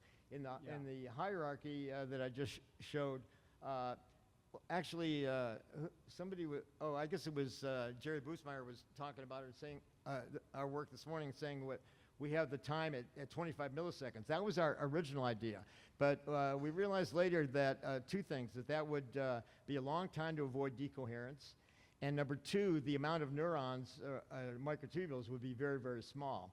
And so at the suggestion of, I think it was Paulo Zizi and maybe some other people, we said, okay, let's say the OR occurs at 10 megahertz. And now we know from Anirban's work that 10 megahertz is prominent in the brain, so that wouldn't be a problem. But it's too fast for cognition, like the P300 or cognitive epoch, a visual scene, that sort of thing. So, but if you go, let's see, if maybe I can get, if you go from the right to the left, you get interference. So each step slows down, and eventually you get to, hertz. Oh, I see. So like the prescient moment, the moment that we are aware of, could be like a epicycle on these conscious beings?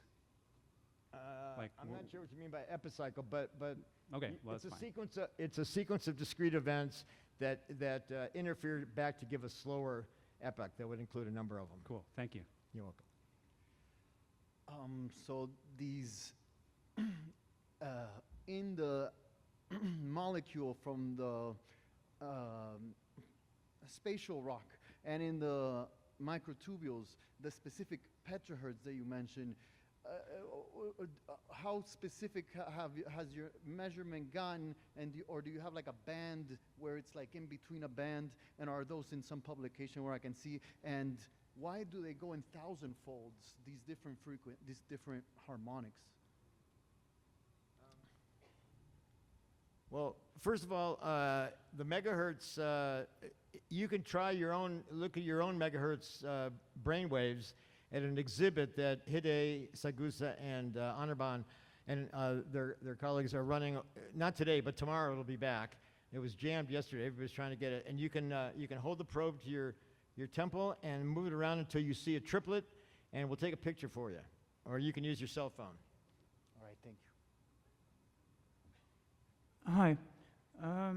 The relativistic transactional theory of interpretation of quantum mechanics is also an objective reduction theory, and it suggests the absorption of photons by electrons in, for instance, the aromatic ring of a tryptophan, deletes information concerning the phase coherence of the electron, and that this loss of information is responsible for the emergence of entropy together with the blurring of the quantum level we experience at the classical level.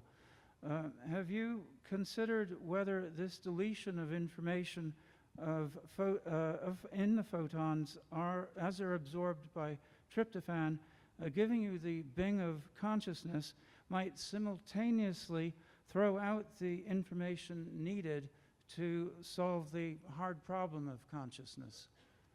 I would agree that it doesn't work. I think that's what you just said. If it's gonna delete what you want to keep. So I don't think we need that. I think the collapse occurs by Rogers' quantum gravity or general relativity mechanism, which makes a connection over these so many orders of magnitude between our consciousness and the very fine scale structure of the universe, which I find kind of reassuring. Thank you. Great talk, thank you so much. I have a question while we're on this beautiful slide about bridging the scales. You mentioned gamma, for example, oscillations, right, during a memory paradigm. No, the previous slide, the one we were just on. So to my mind, working in brain imaging and human neuroscience, this is consistent with bouts of predictions, for example, in Bayesian theories and predictive coding, that there are bouts of predictions that go around and are maintained and give memory maintenance, and we know that in modern theories, memory activity is not, it's not stable. It comes in bursts, for example, of gamma activity. So I wonder whether you had any insights about bridging scales, going from this micro scale and the now moments to more brain synchrony. You alluded to that, so I'd love to hear a little bit more. Thank you.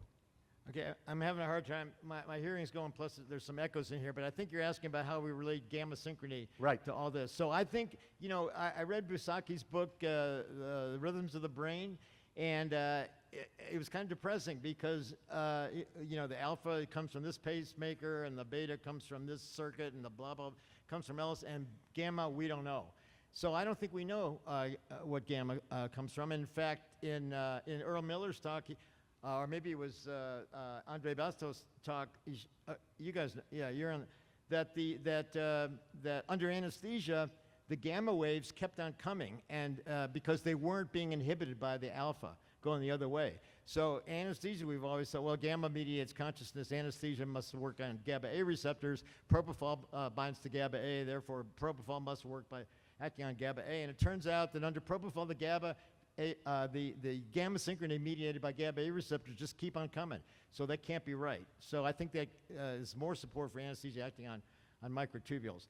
But it also says that the gamma is a collective, maybe a quantum entangled thing that's happening 40 times a second. Right. Thank you. Okay, the standard view of evolution, as you know, Dawkins et al., is that it's random mutation plus natural selection. And you've put forth the idea, which I sort of like, that evolution has a goal towards happiness. But the question is then, how does that happen? And how does it evolve towards happiness? Well, so wait a minute, I'm not done with the question. So a possible mechanism for that is that if consciousness is in part non-local, then consciousness at some time in the present or future could reach back and change the distribution from a random array of attributes to a somewhat non-random array, so that would support happiness. Yeah, it would, in fact. And in Roger's first book, The Emperor's New Mind, he talked about Benjamin Libet's experiments from 1979 in patients with their brains exposed during neurosurgery, where he showed backward time effect in the brain was required for normal conscious perception at the time of the evoked potential. And I wrote a paper in 2012, how quantum brain biology rescues conscious free will, because if two people are talking, you say something and I respond, and you looked in my brain for the activity correlating with what you said, I would have already responded to you. And that's taken by neuroscience to say that my unconscious autopilot responded, and I have a false illusion after the fact that I was in conscious control. Therefore, consciousness is epiphenomenal and free will is impossible. However, with backward time, and if you look on that slide, I think you'll see the quantum information goes both forwards and backwards. Classical goes only forwards, quantum goes backwards. So it's built into this slide. So you can have backward time referral with each conscious moment with some information from the future. Whether you need that for happiness, I don't know. But I think if I were simple organisms and laboratory animals respond to reward, and humans respond to reward and feeling good, whether it's pleasure, hedonistic pleasure, altruistic pleasure, spiritual pleasure, whatever kind you got. It's reinforced. You want more of it. You don't want pain.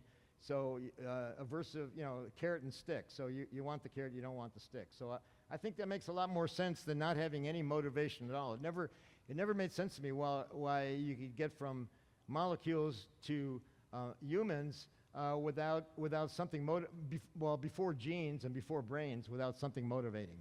Right, and I'm suggesting that the backward time referral or the non-locality of consciousness would be the kind of motive force for choosing, for pushing evolution or pulling evolution. Well, I think it helped because let's put it this way: if there were two organisms in a predator-prey relationship, and one of them had clues from the future, who's going to win? I will. Yeah. Well, first of all, Stuart, thanks so much for the reference to my presentation. In I liked your talk. That was really sweet. I love your interpretation of the triplet of triplets. Very cool.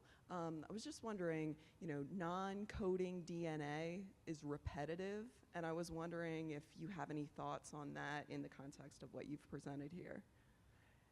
I don't know.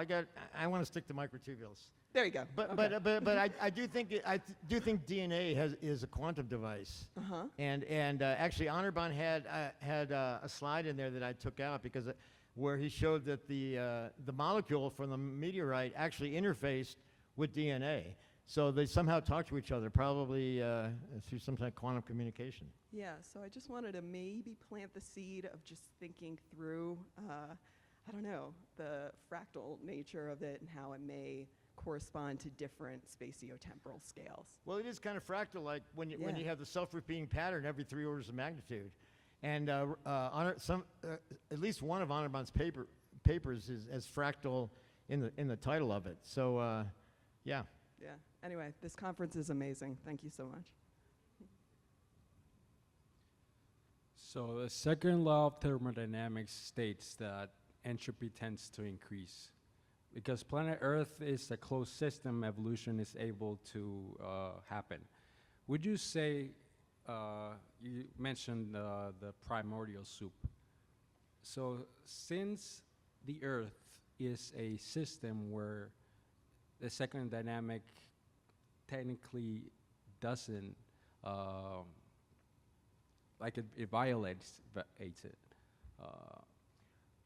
Would you say life violates it. Life violates yes. it. Yeah, so I'll tell you how microtubules do it. Microtubules they start with individual tubulins in solution, and they self-assemble into this beautiful structure against the second law. Yes. How do they do it? Each tubulin has 8 ordered waters when it's in solution.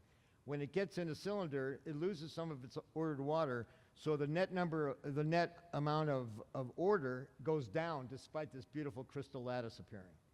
So would you say that if you take that into consideration, that because Earth is a closed system, would you say that the evolution of consciousness is then inevitable? I don't think consciousness evolved. I think it was there first. Biology evolved. Biology evolved to optimize consciousness. Thank you. We should take a vote. Who thinks consciousness came first? Who thinks life came first? Okay, fair enough. This is a biased crowd, though, I have to say.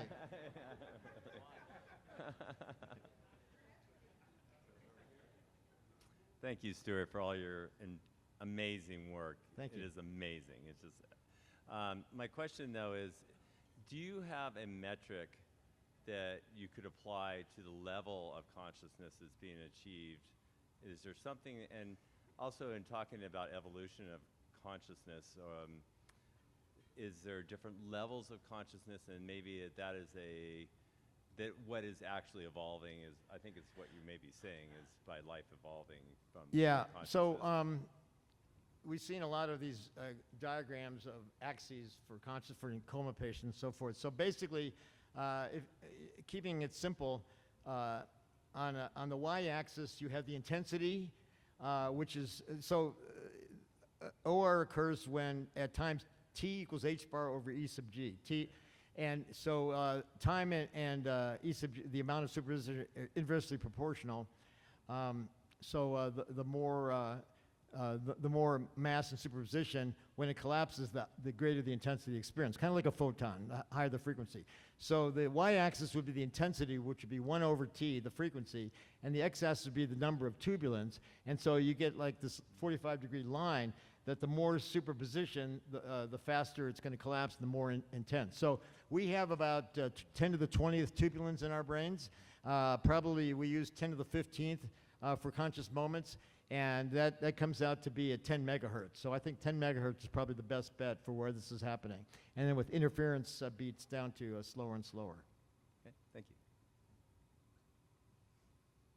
Hey, Stuart, thank you so much for the conference and your work and everything that follows afterwards. I'm actually glad that you had brought this up earlier because it's a question I've had for a little while. Does the fidelity of the DDG, Honorable developed, change the suggestion of retrocausality of consciousness in the Libet's experiment? Like, could something be happening, something else be responsible for what's going on in those 500 milliseconds? Well, they obviously didn't measure megahertz, but nobody else does it until Honorban came along. So I think that this is going to open up a whole new world in neuroscience. I've been telling Christoph for 3 years that he should look at this, and is he here? No. Anyway. So yes, I think it's going to change. I think it should revolution. I think neuroscience and evolution both need a revolution. Thank and you so in much. fact, we're going to have a conference about that at CIHS this summer. You'll hear about it when we close. All right, see you there. Thank you. Hi, Stuart. Hi, Avi. Thanks for inviting me to the conference. It's been a great experience. I'm really enjoying it. I have a question regarding the interpretation of your theory. When I first read about it, what I understood is that you were saying that there was no consciousness and below the microtubular level, and that the microtubules were actually generating the consciousness. What I'm hearing now is that microtubules are more like an antenna that enables the communication between consciousness and the brain. Is that what you're saying? Not strictly an antenna. It's kind of a hybrid of intrinsic system that generates activity that's essential for consciousness, but it's also sensitive to the outside in many ways, including at the quantum gravity level. So it's not strictly an antenna like your radio, which can only play what's out there in the radio waves. Your radio by itself doesn't generate any intrinsic cognition or consciousness. So then, without microtubules, consciousness would not be possible to manifest. That's what you're saying? Well, let me put it this way. There are no conscious creatures without microtubules that we know of. I mean, plants, animals, prokaryotes, only I think the archaebacterium don't have microtubules, but they have something very similar, or they have something with tyrosine, but not tryptophan. So I think the tryptophan is important for our kind of consciousness. Thank you. You're welcome. A very simplistic question. I'm struggling with the question of whether I am an AI at the bottom level, basically AI. So my question is, does freedom, the free will to make decisions, happen in the now, or are these decisions in fact subtly predetermined by the past? Well, if they're predetermined by the past, everything would be algorithmic, and there wouldn't be free will. So we'd just be following a script.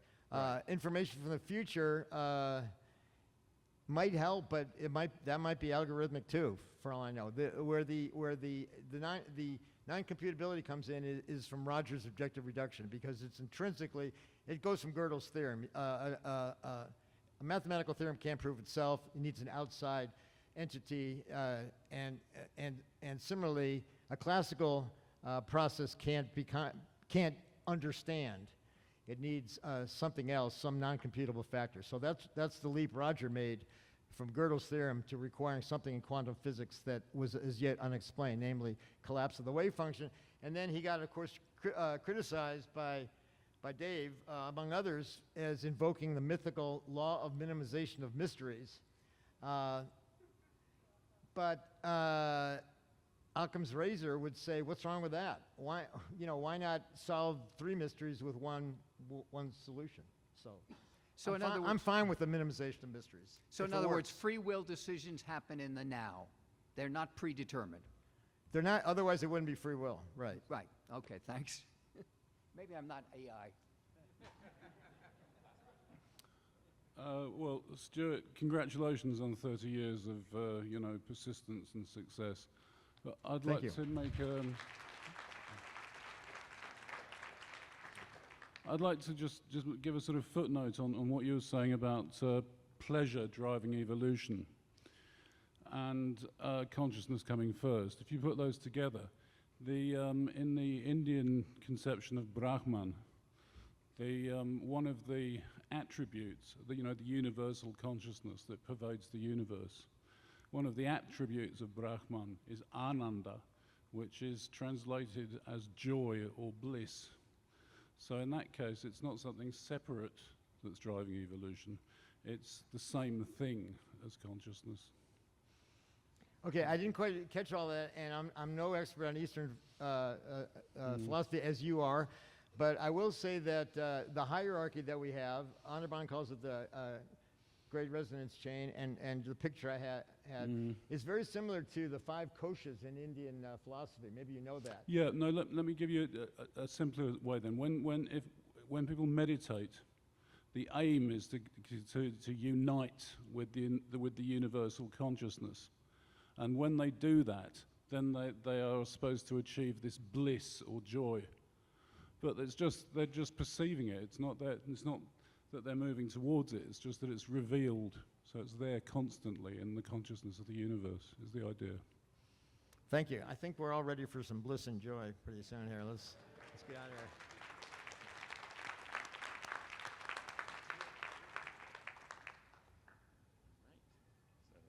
That closes the astrobiology and astroconsciousness session. Thank you, everybody, for coming.